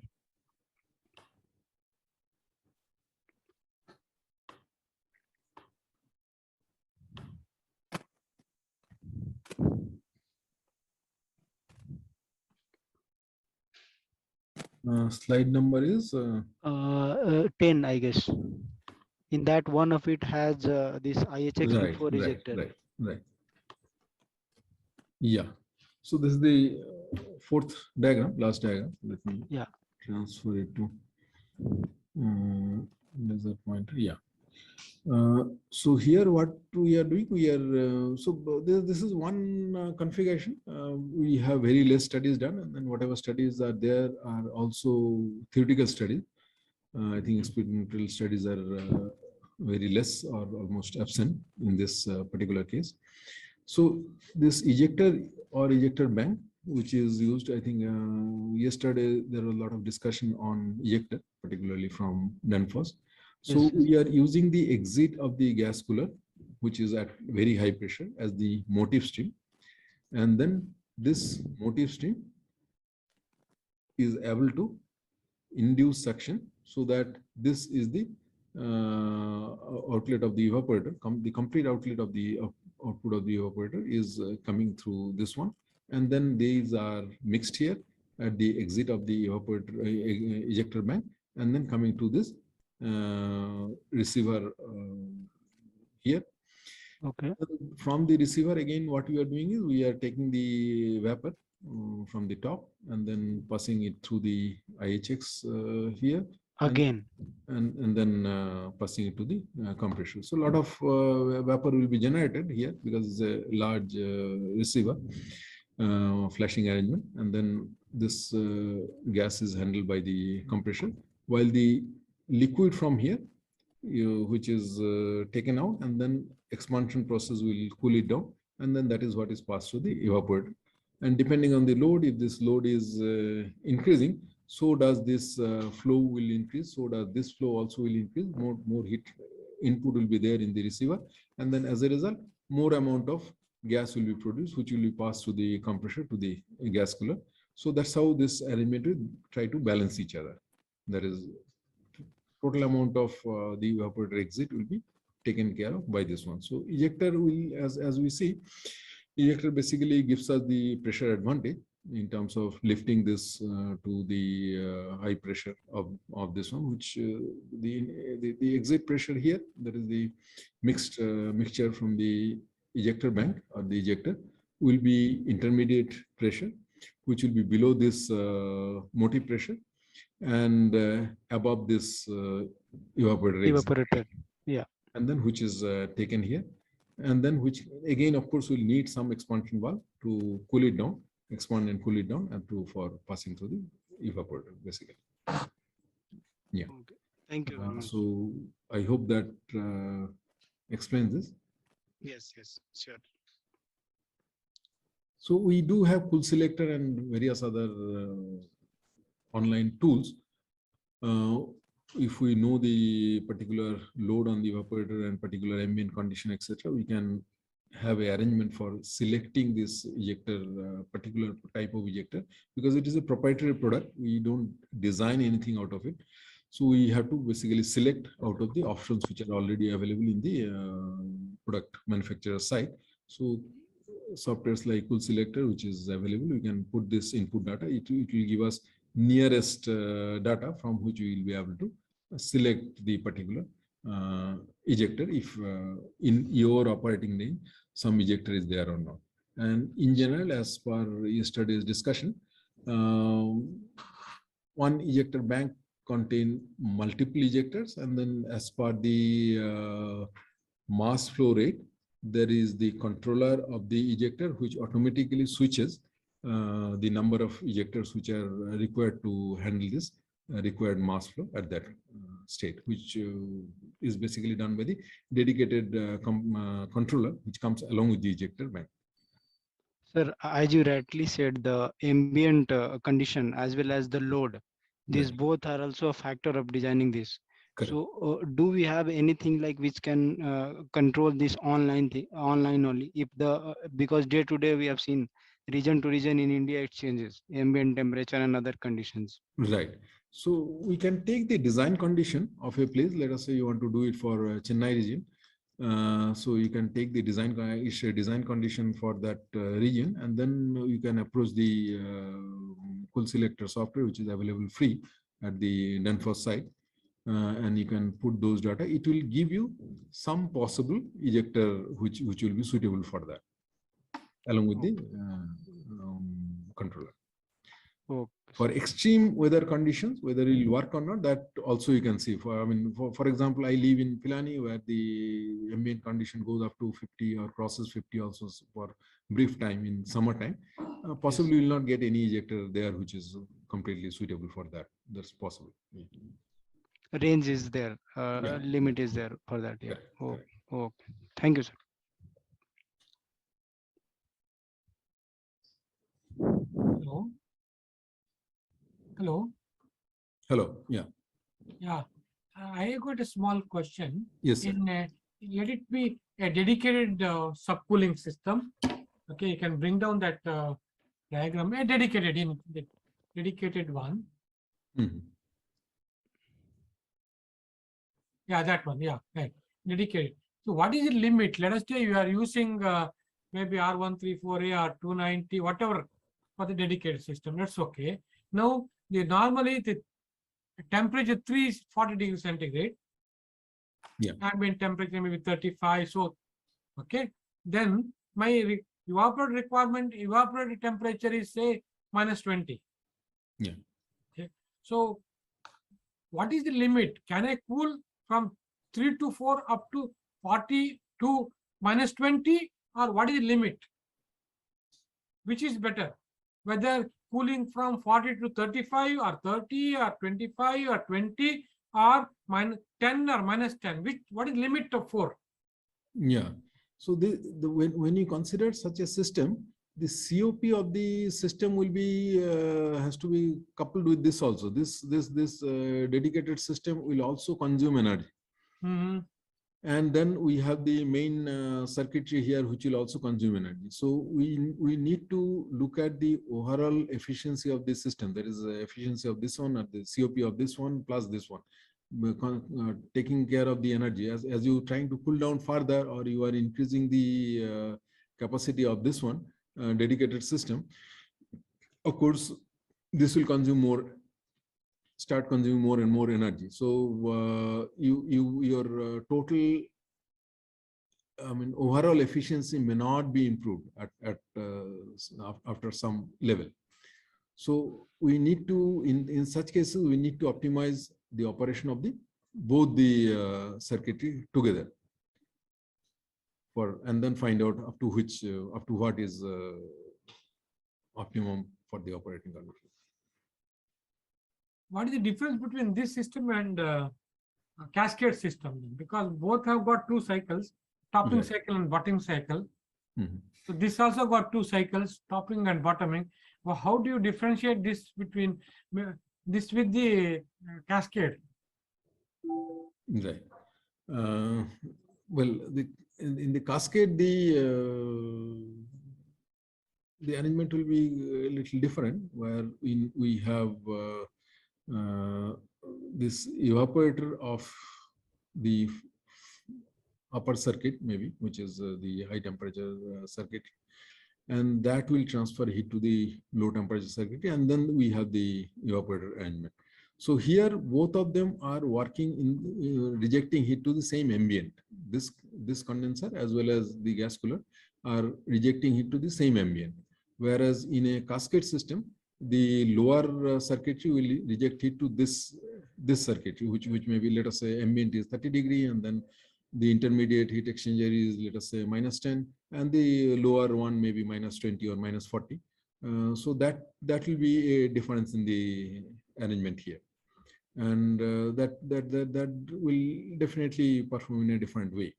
Here we are looking at a very small device, not handling the full load, but a partial of this load, which is just trying to bring down the outlet of the gas cooler. Because if you want to cool this out, at position 3, if you want to have a low temperature very near to the ambient, your gas cooler size will increase. Basically, the surface area will increase, which will induce your cost, because you have to keep some approach temperature here for cooling down this one with this dry air.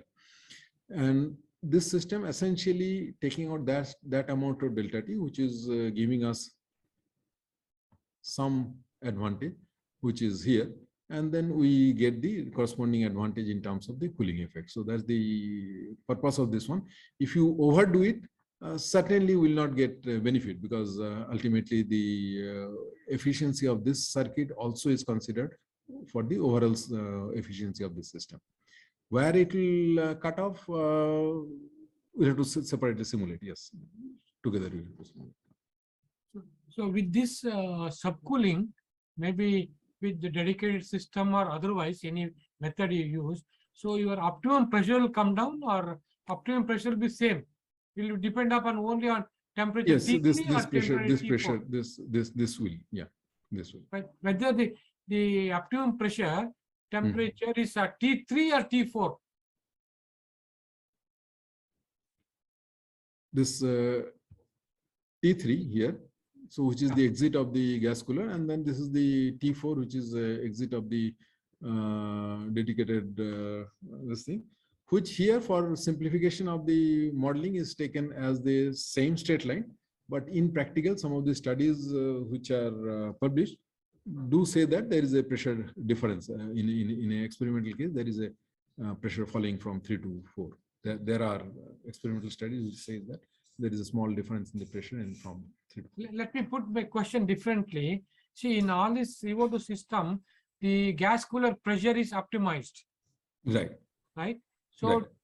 by sensing the gas cooler exit temperature. Right.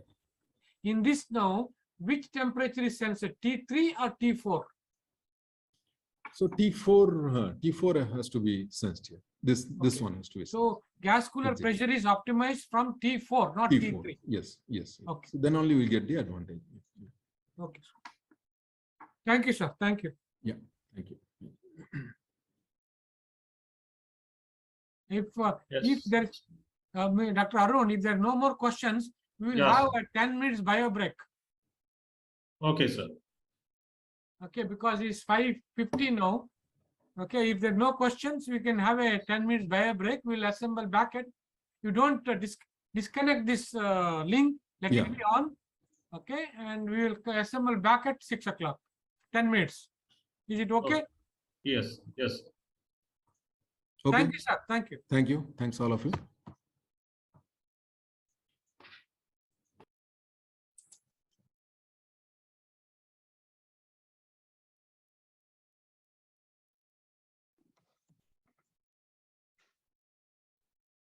Yes, welcome back to the workshop. So next session is on energy demand in fisheries post-harvesting in India by Dr. George Ninan from CIFT. So I will give an introduction about Dr. George Ninan.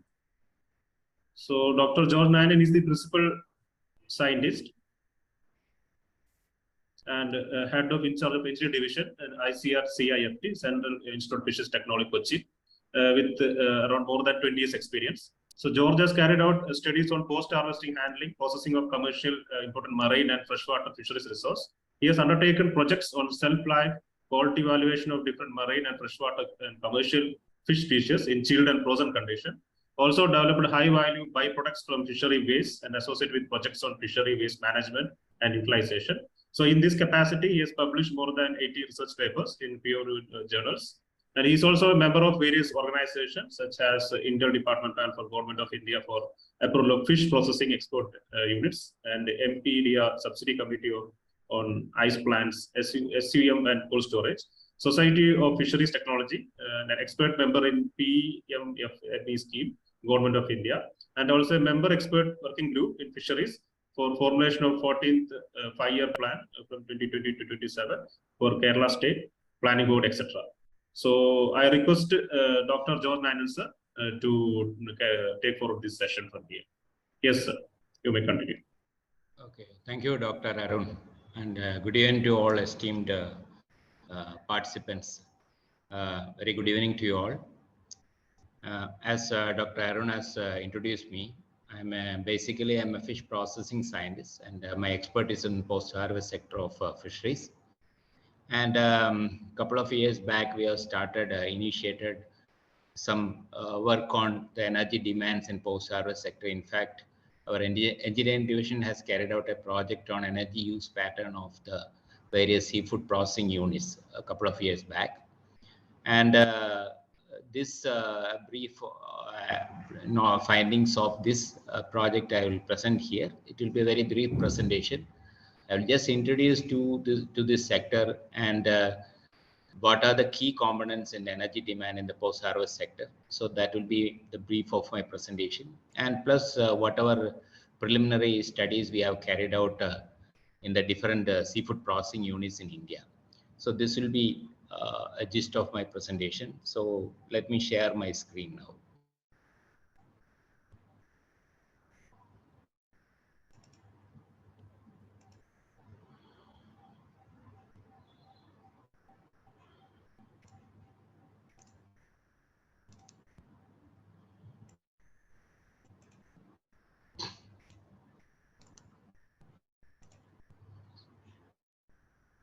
Hope my screen is visible now.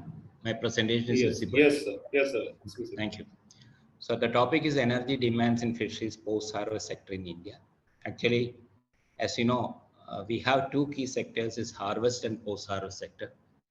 Harvest sector is there is a lot of energy is consumed because a lot of mechanized vessels are operating in fish harvest sector, especially in the marine fisheries. We have a lot of vessels, mechanized vessels with high capacity, deep sea trawlers, persinas, gill netters, And even in Kerala, a small state like Kerala, we are operating almost 6,000 trawlers in our Kerala coastline. So energy demands are huge in the harvest sector. Not to a lesser extent, it is very huge in the post-harvest sector also. And post-harvest sector here, mainly the organized sector is seafood processing sector. As far as fisheries sector is concerned, the organized sector is seafood processing sector. We have almost 3,000 export-oriented seafood processing unit along the Indian coastline. And fish is a major export item in the agriculture commodities, and it fetches maximum export earnings as an agriculture commodity. Last year, we fetched around rupees 45,000 crores as foreign exchange earning by exporting fish and aquatic products. So this organized sector generates a lot of foreign exchange, and and it is being incentivized by government also. We have various subsidy schemes for this sector also, particularly for the seafood export sector. And we have made a mark in the global seafood market, and it is one of the major foreign exchange earners. And most of the units are state-of-the-art seafood units, conforming to stringent international quality standards. Our major export item is shrimp, but we have also diversified the product range also. But in terms of value, the maximum amount is realized from the export of shrimp. Although we export other fish and other commodities, but shrimp realizes more value as a major export item. Here, this industry faces a lot of challenges, and one of the major challenges is increasing energy cost. Then another one is competitiveness, environmental regulations, and the raw material shortage also, because now the problem is that the marine sector, the fish catch is dwindling. In fact, it is stagnating, and we are having a booming aquaculture sector, but majority of these industries depend on marine catch. But now the scenario is slowly changing, because they are utilizing the aquaculture product. One single species they are using is the Vanami prawn. Almost 40% of our export depend on now Vanami prawn, which is a cultured prawn. Okay, because they are changing to different species also. However, energy cost is a major concern for this fishing industry, and especially for the seafood processing units. And around 50% of the total processing cost is the energy cost for the seafood processing unit. And this energy use is directly or indirectly attributed to greenhouse gas emission also. So herein we are thinking about the possibility of employing green technology and alternate fuels for this sector. And increasing energy cost is a hindrance, and that have a negative impact on the economic performance of this sector. And energy reduction is a priority issue, and energy audit is the first step towards reducing the energy cost. So this is in a nutshell about this industry and how the energy demands are there in the seafood industry. And as you know, seafood is a highly perishable commodity, and it warrants continuous and uninterrupted power supply to ensure the safety and quality of the product in the plant. Apart from processing, you should have the storage systems, you should have the cold chain, and until it reaches the consumer. And even for the consumer, the seafood has to be preserved either in chill condition or in frozen condition. So it requires a lot of systems, cold chain systems. It requires a lot of machinery, and invariably it consumes a lot of energy also. So the energy consumption in the seafood plants largely depends on the age and size of the plant, the degree of automation, the intensity, type of processing operations, management practices involved, plant layout and organization, and the efficiency of the equipment, and the variety of products manufactured. That is also very important, because in a seafood processing unit, you have 6-7 lines, process lines, and depending on the availability of the raw material, they manufacture a variety of product. It's not a unit which makes only one single product. Depending on the season and availability of the raw material, today they may be processing IQ of shrimp, tomorrow they may be processing block frozen product, and day after tomorrow they may be going for the thermal processing of products. So a variety of products are being produced from a single processing unit also, and a huge amount of energy utilized for process like chilling, freezing, cleaning, packing, and sorting activities. And a major share of the energy consumed in fish processing units are being utilized for the refrigeration systems. And freezing alone accounts for nearly 75% of the all energy consumed in the fish processing operations. And major types of freezers, which are generally used in the seafood processing plant. One is a spiral type individual quick freezer. So this is a unique energy saving advanced type of fast freezing system used in freezing of raw shrimp, fruits, vegetables. And there the air temperature is to the order of -40 because for freezing of fish, the condition is that the criteria is that the core temperature of the product has to reach at -18 degrees Celsius. So we may employ systems of -40 degree temperature. And individual quick frozen IQ freezer is most commonly used equipment for freezing. Then we have the blast freezing, which operates with blowers, which force the chill air to flow over the food in a freezer and cool it down rapidly. Here also the air temperature will be around -40, so that the product core temperature will be attained at -18 degrees Celsius. And we have the common type of plate freezer, in which the stack of plates is placed horizontally on one top of another, and it is placed inside a steel frame, and it will be stocked. The product will be stocked in the uniformly packed and shaped product will be stocked, and it will be refrigerant is circulated through the channels of the plate, which affects the freezing. Here also the temperature will go to the -40 degrees, so that the core temperature of the product is by -18 degrees Celsius. So normally in a plate freezer we get the block frozen products, whereas IQ freezer is individually quick frozen products we get. And blast freezer is used for a variety of products of different sizes and shapes also. So these are the major freezing systems we use in a freezing unit. And we have done a preliminary study on the use of energy use pattern. It has been done in CIFT a couple of years back on the seafood processing units in India. And we have selected two locations. One is Varavel in Gujarat and Cochin in Kerala, because these are two major seafood processing hubs.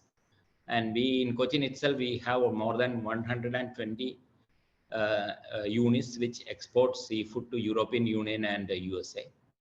Varavel is also having many number of units, which is in Gujarat. So these are major seafood hubs in the country. So we have selected these locations, and our objective was to estimate the energy utilization in the fish processing unit and delineate the greenhouse gas emission per unit of seafood process. So methodology was to collect the primary data on energy consumption using energy meters during actual operation, and the secondary data of depending on the fuel consumption data from the units. So this was a preliminary study we carried out. And in Varavel, the energy use pattern from 5 different processing plants was surveyed and emission was calculated. And the results indicated that there is no significant difference between the energy use pattern of EU and non-EU plants.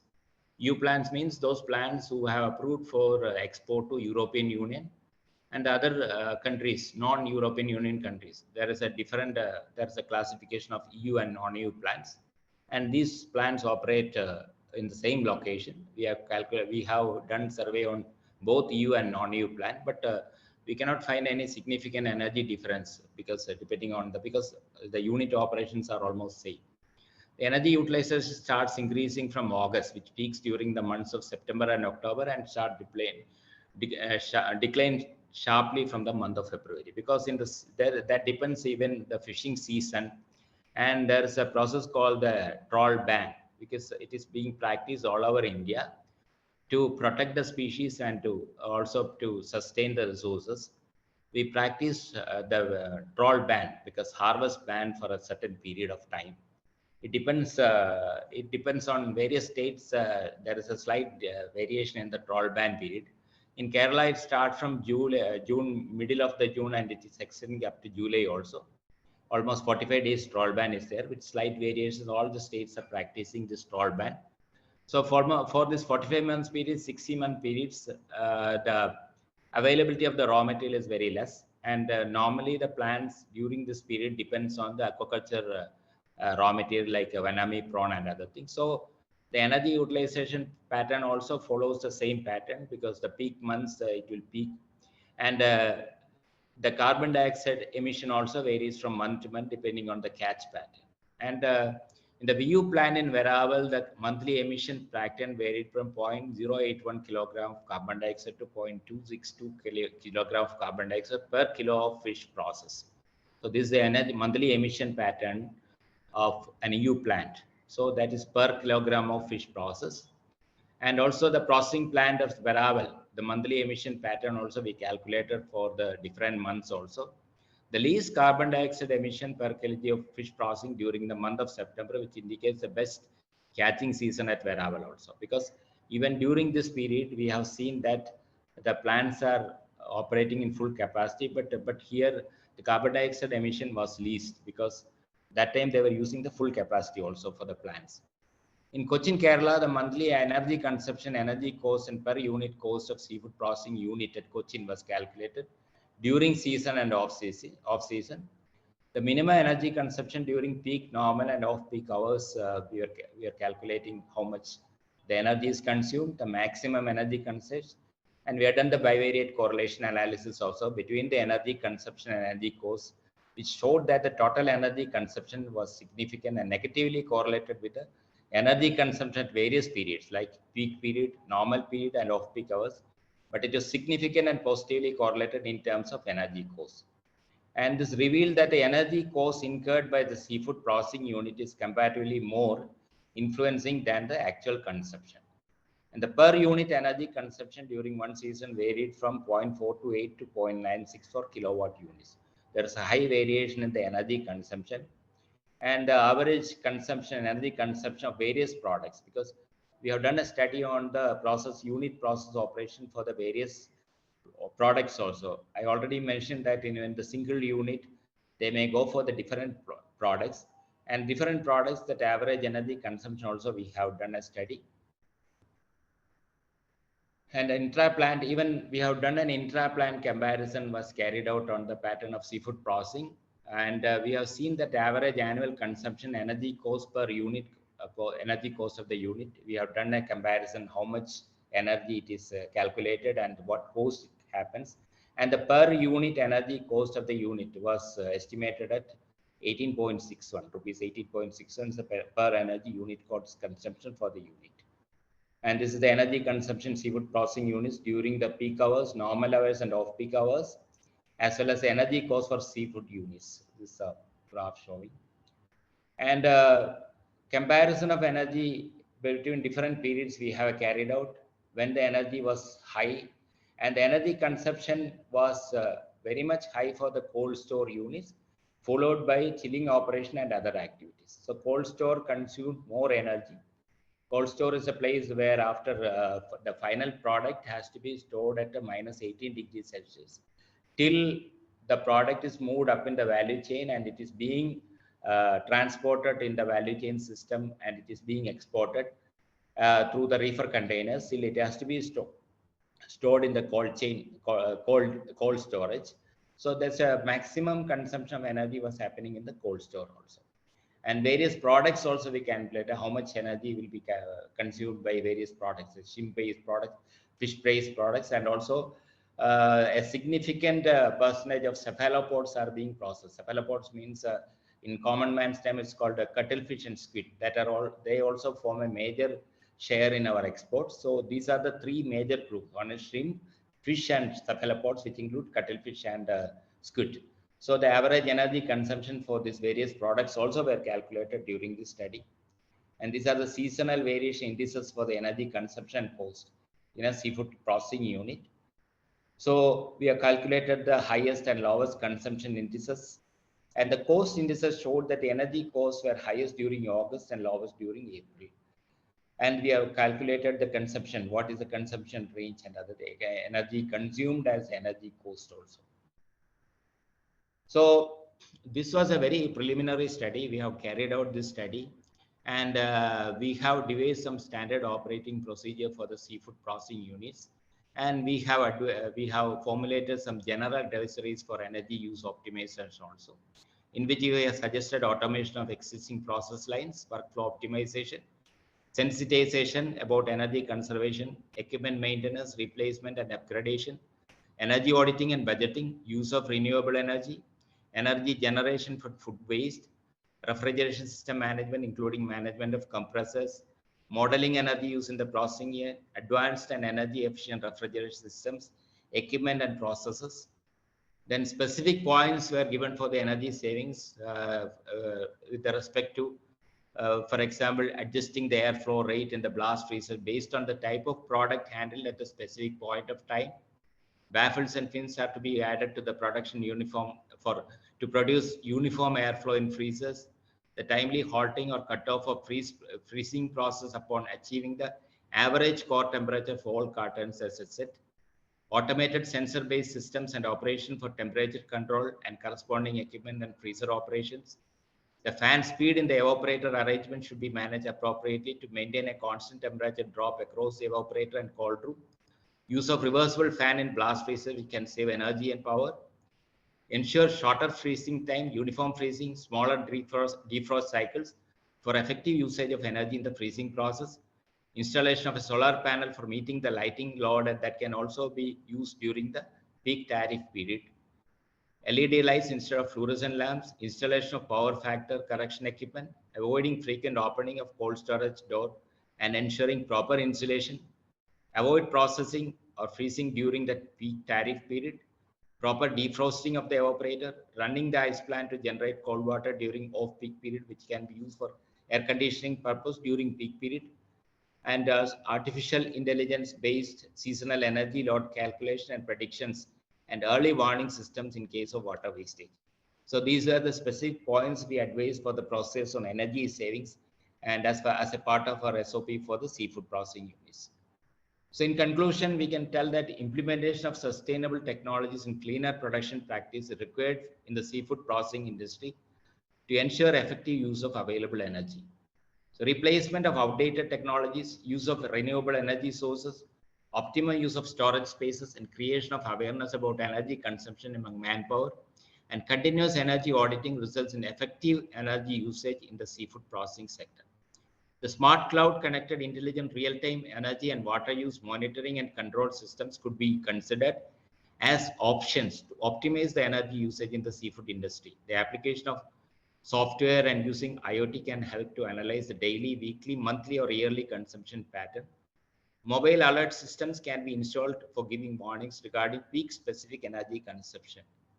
Policy decisions should be taken to provide tax benefits and other financial incentives like subsidies to the seafood processing units for effective management of energy and water with the generation of minimum waste and GHG emissions. The energy use initiatives and innovations in seafood processing firm should align with the flagship programs of the Government of India such as Swachh Bharat, Make in India, and be planned according to the guidelines of the Bureau of Energy Efficiency. As per the Intergovernment Panel on Climatic Change, it is noted that the internationally agreed that a threshold of 1.5 degree above pre-industrial level of global heating was perilously close, and there is an imminent risk of hitting 1.5 degree in the near term. So energy optimization strategies and adoption of green technologies in the seafood processing sector will be the right step towards reducing the global warming in accordance with the SDG framework laid out by the United Nations. Thank you very much.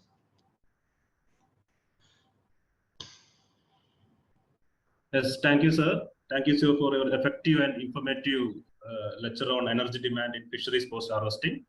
So you have given the information about the fisheries sector, where we have the requirement for deep freezing around minus 40 degrees Celsius, where we will have we need the usage of the CO2 refrigeration system. So thank you, sir, for your lecture. Now I ask the participants or the audience, if you have any questions, you may please raise your hands and we can discuss.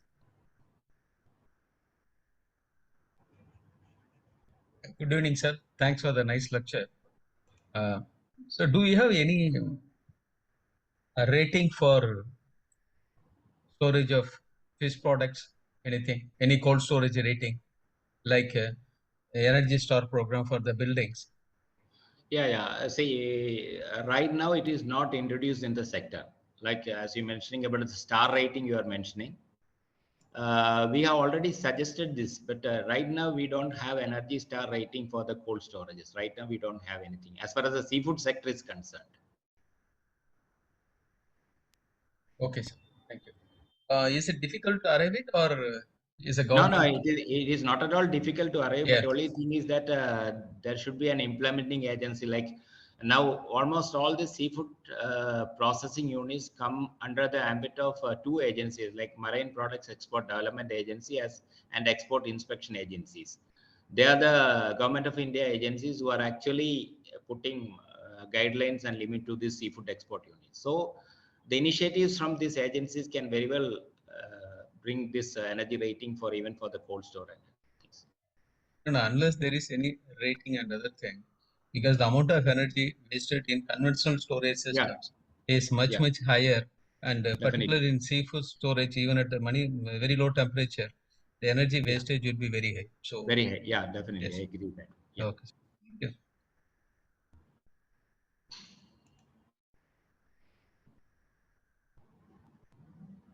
Yes, Lakshman, yes, you have raised a hand. Lakshman. Yeah, Dr. Ninan, what effective steps you have taken for introducing CO2 in your fishery sector as a part of INDI? You're also must have done a lot of work on that. Okay. You mean to introduce the carbon dioxide based system in the refrigeration? Correct. Yeah. Correct. Dr. Since you are Arun, part of INDI, you should have done a lot of work yeah, also on. Yeah. Dr. Arun, can you just replay that one? Yes, yes. So my name is Arun. So I am also from CIFT. So as a part of this project, IND project, CIFT is also an institution, a partner, where this CO2 system is being will be installed. So we will have two different sectors. There is one educational training unit. So this educational training unit will be installed in our institute, CIFT, where we can actually guide the new manufacturers, vendors, or the whoever is interested in this field to know about the system. And the second thing is that we are also installing a demo site, which we have discussed in last lectures by Dr. Simar, where we'll be installing an actual system in one of the seafood industry. So that will be the beginning of installing a CO2 system in the seafood industry. And after that, we'll follow up. Yeah. Okay. Okay, thank you. Yes, yes.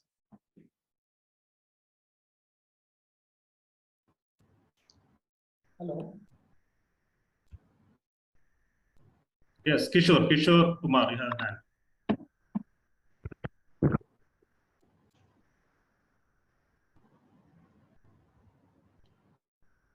Kishore Kumar, you have a hand, raised a hand.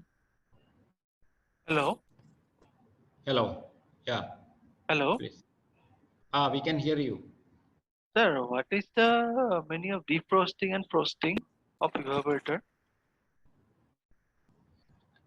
I didn't get you. What is your question? What is the meaning of defrosting and frosting?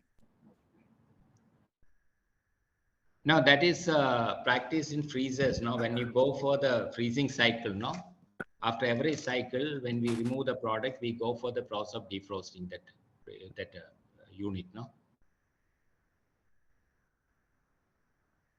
Frosting and defrosting, you mean, no? Yes, sir. Yeah, especially in plate freezers and other freezers. Now, when you go for the freezing cycle, now when you load a product, when you take that, after that, everything you go for the defrosting before the beginning of the next cycle. Yes, sir. Just like we do in our refrigerator. If we want to get more cooling, we'll go for the defrost. Then only we'll get more cooling. Or the frost will actually act as an insulator. It's like the insulator for that. Insulator, yes. Ice will give hindrance to the flow of refrigerant. No, not to the refrigerant. It will has in our household refrigerator. There is a button, defrost button, which you normally use. So the same mechanism. Yeah. So mechanism will be used here also. Okay, it will get some type of resistance to the flow. Hello. Can you hear me?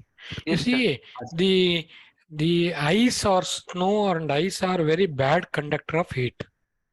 Okay, you have to transfer heat from the food to the refrigerant inside. Okay.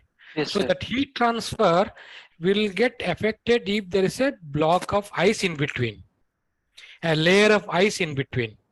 Okay. When and the deep freezer and all, because of moisture in the cabin, the moisture will go condense and freeze on the plates, on the evaporator surface.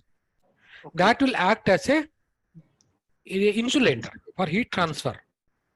Okay, if that ice gets built on and on, maybe once 1 millimeter, 2, 3, 4, 5, 1 centimeter, 2 centimeter, then your resistance will keep on increasing for heat transfer. So once in a while you have to defrost, so that that layer of ice formed is melted and removed. That is known as defrosting. Okay. Okay, in your fridge also, in the frost-free fridge, you can't see the frost. Frost is inside because evaporator is hidden. Is inside. Inside frost forms. So it's either automatic defrosting or manual defrosting. Once in a while, once in a day, then half an hour, there's a heater. It acts and all the ice formed on the evaporator will get melted and it will be removed. That water will flow down. That is known as defrosting. Okay. So you can Google. See, you can better Google. Now everything is available by tip of your finger. No, you just mobile. You just say what is defrosting. It will give you all the information you want. I have given only brief description. Okay. Right. Thank you, sir. Okay. And Yeah. some type of internal heating is done to melt the ice. Hello. Some type of internal heating is done to remove the ice and convert it into water. There are various methods in your fridge. That is what is done. There will be electric heating wire all along the evaporator coil. When defrosting cycle takes place, you switch off the compressor and energize the electric heating wire, so it will melt the water. It will not melt all the water. You see, you melting all the water, you need lot of electricity. No, it will melt such that ice falls. Okay, you don't melt whole a lot of ice. No, you melt such that the ice falls. Okay, and it comes out water, and the ice also comes out. So you remove the ice from the evaporator. How you best you do, it is up to you. It is You don't automatic. you don't go to melt all the water, all the ice. You have to make it fall. Yeah. Yes. Or there's various methods, because reverse cycle, you can hot gas bypass, so many methods are there. We can just we can't explain everything in now. You either okay. There are various methods. Whole idea is to remove the ice from the evaporator. Okay, that is defrosting. So I got a small question for Dr. George. Hello. Sir. Yeah. Sir. So I got two small questions. What is the energy consumption in kilowatt hour per kg fish processed average, or kg marine products processed? Average kilowatt hour or unit per kg of average, not you got range, minimum to maximum, some ballpark figure, maybe 1 unit per kg or 0.5 or 2, something like that. Okay, sir. Just it is there, sir. We have already calculated that thing. One second, sir. 1 second, sir. I will just get it.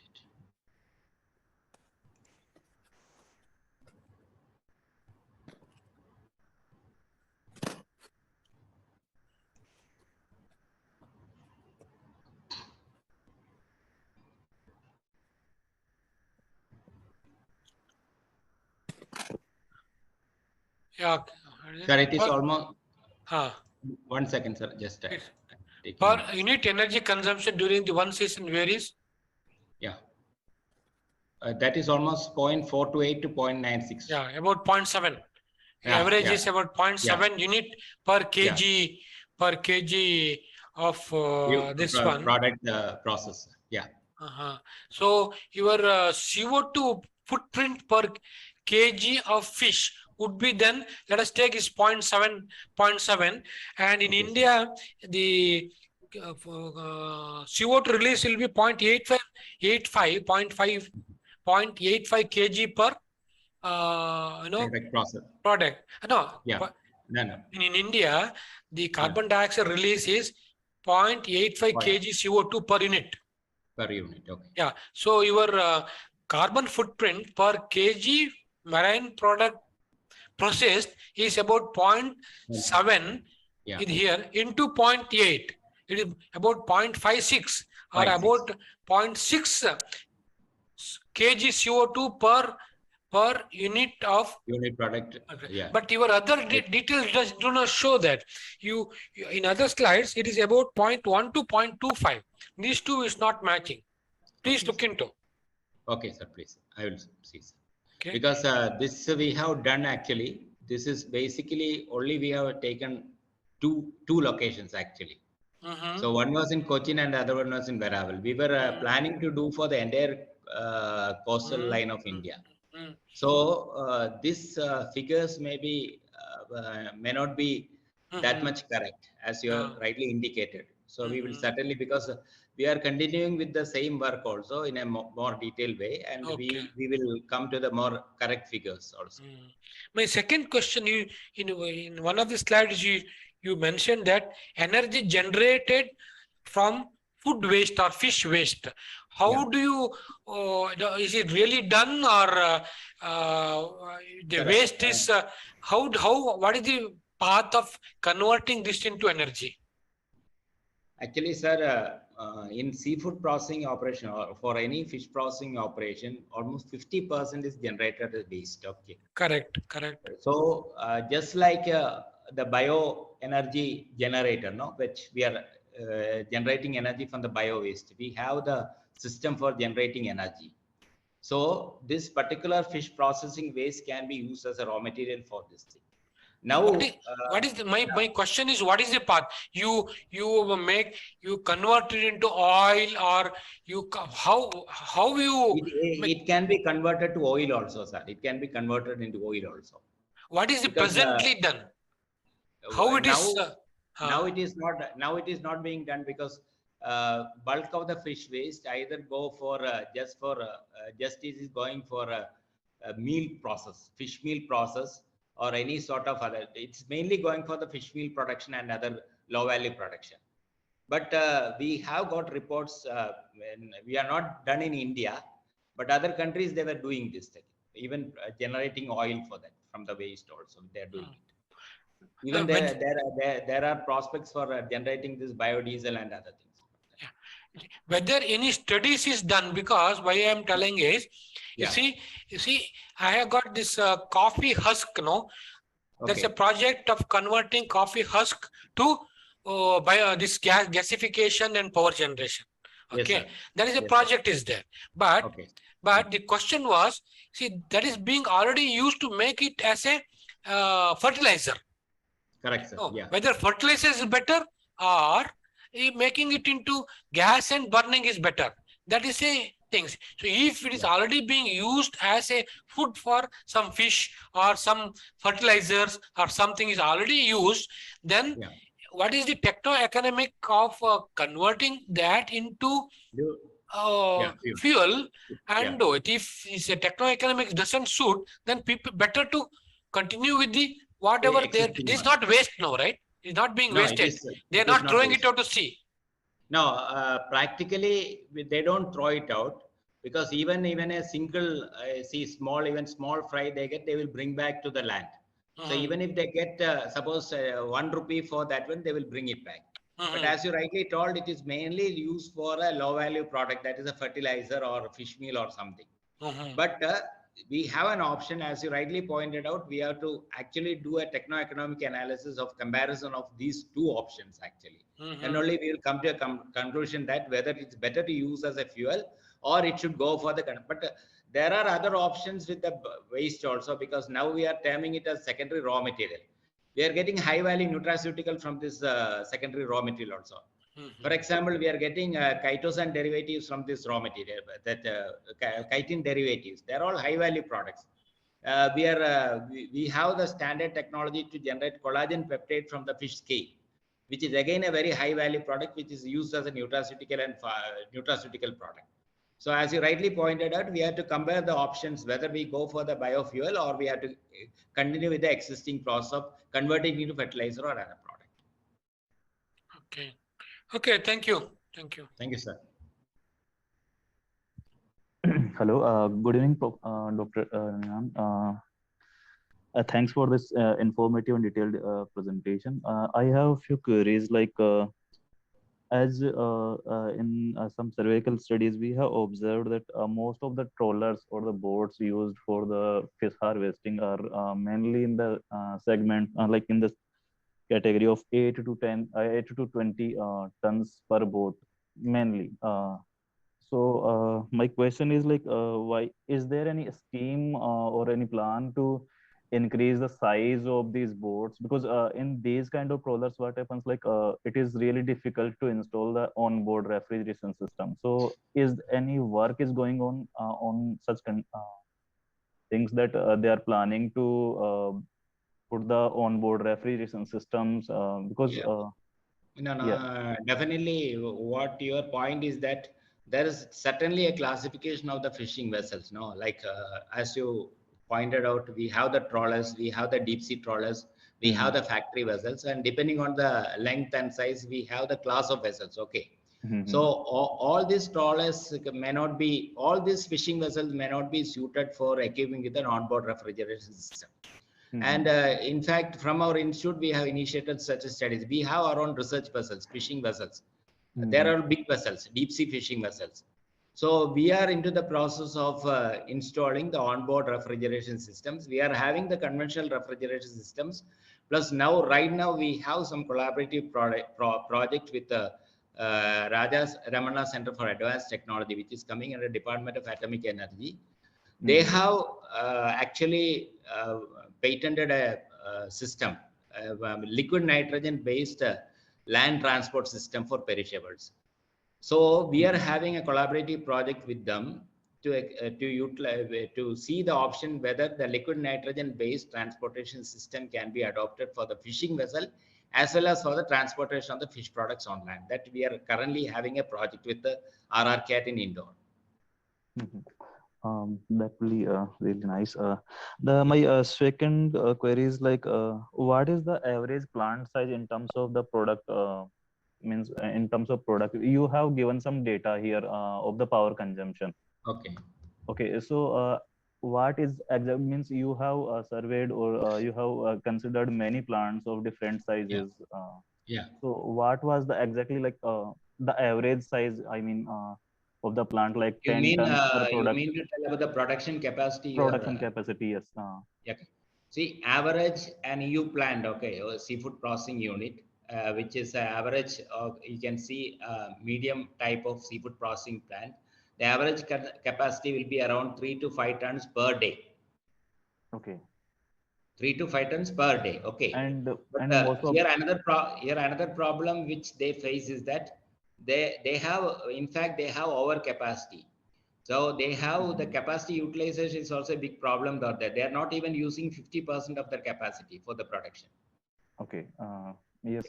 During a cervical study, we also observed the same thing, like whatever the plant designed capacity, they are not using around 30 or 40% of that. So that is like a huge energy wastage is there. Yeah, that's right. Because it all depends on so many factors, because capacity they will go on enhancing because they are getting a lot of subsidy for investment in machineries. Okay. And so yes, they will go on increasing the capacity, but corresponding input won't be there. The raw material will not be there.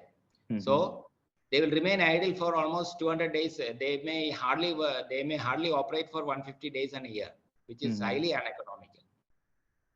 Okay. These plants you mentioned in the study was mainly of producing, means what exactly, like shrimp or surimi or fish plates? No, they are not surimi processing plants are exclusive plants.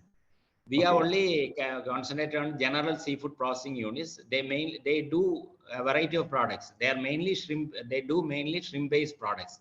Mainly they do the IQ of shrimps, but as per the availability, they do the fish products also. Okay. One more query is there, like you have mentioned a lot of freezing things like blast freezing or the contact means the plate freezing or some spiral freezing. So what exactly the temperature they are trying to achieve over there? Because in literature we used to study that -40 or -45 or -35 the temperature is there. Okay. So according to your observations in those plants, what is actually for the freezing operation of fish now, because our prime concern is that core temperature of the product should be -18. Okay. Yes. So normally all these systems have an operating temperature of -40 degrees Celsius. Okay. So that because for example in a plate freezer, the normal freezing cycle is around 90 minutes. Okay, 1.5 hours. So there are now even systems which go for 45-minute cycle. So within this 45 minutes, your entire product will get frozen and the core temperature will be attaining at -18 degrees Celsius. And your operating temperature will be -40 degrees Celsius.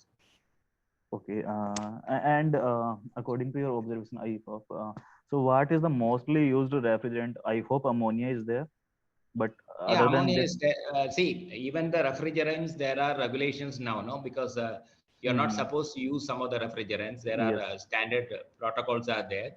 So they are using it accordingly. Ammonia is not, ammonia is used for the other operations. They are not using as the refrigerant. Refrigerants are, which are only permitted refrigerants they use. Okay, because ammonia, lot of discussions like on toxicity and flammability. So definitely. what is the other refrigerant? I mean, R4 or 4A? Other refrigerants, I'm not getting. Dr. Arun, can you just keep yes, the... sir, yes, sir. Yeah. Yes, sir. It's R404A. That's commonly used. R404A. Yeah. Yeah. Yes. And the last query is like, as this question was asked already, that is ratification of this production plants. Also, is there any certification programs like the green buildings or something like these production plants should be emitting the emissions, energy or? No, as far as the seafood processing plant is concerned, their main certification is from the Export Inspection Agency. That is related to the quality of the product. That is related to the quality of the product. Okay. I mean, so far, no step has been taken for like green certification or carbon credit. They have not ventured into that area actually. Okay. Thank you, Dr. Thank you. Yes. So any more questions from the audience? So yeah. So we can take this as last question. Yeah. Sir, this question is to Professor Meyer, sir. You're not audible. You're not clear. Professor MP Meyer, sir. Dr. Maya, sir. Okay.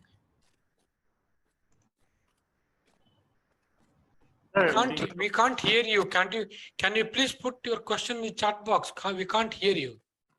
Some disturbance is there. Hello. Yes, sir. Am I audible now? Okay, better. Sir, regarding the frosting and defrosting, in the evaporator, the moisture present converts into ice and snow and it enters the. No, we can't hear you. We can't hear you. In defrosting method.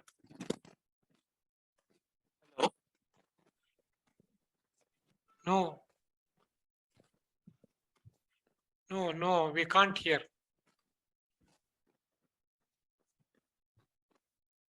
Hello?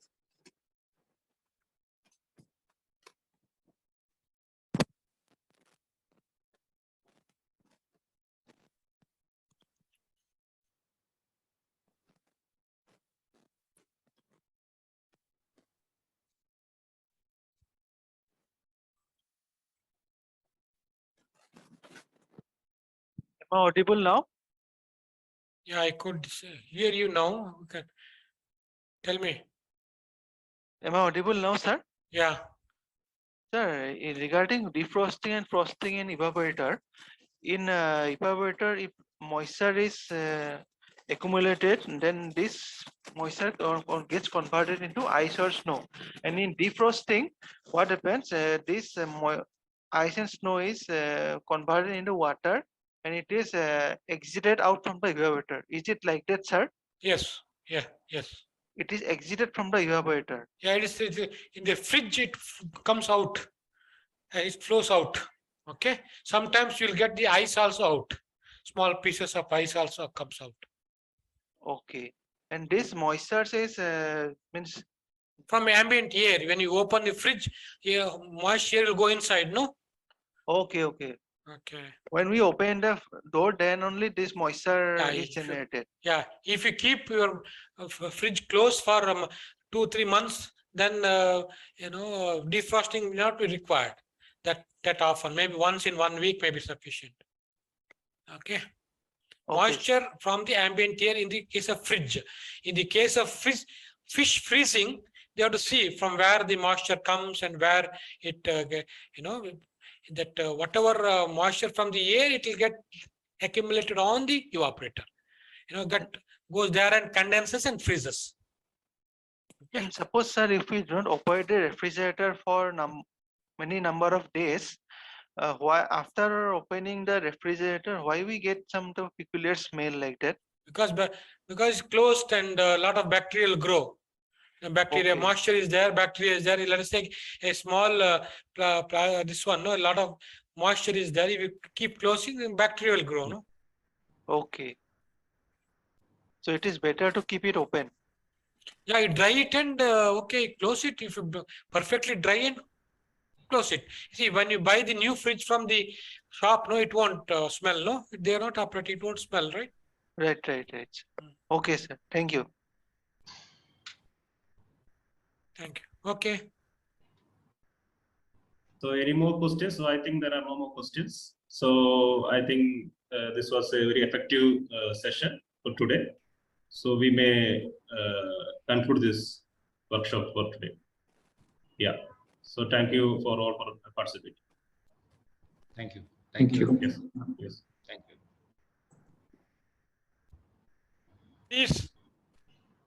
Please come to the session tomorrow, same time, 4 o'clock. There are 3 more lectures tomorrow, 4 to 5, 5 to 6, 6 to 7. Please join. And there are expert lectures tomorrow also. Please. Thank you. Good night. Yes, sir. Thank you, sir. Thank you, sir. Good night. Thank you.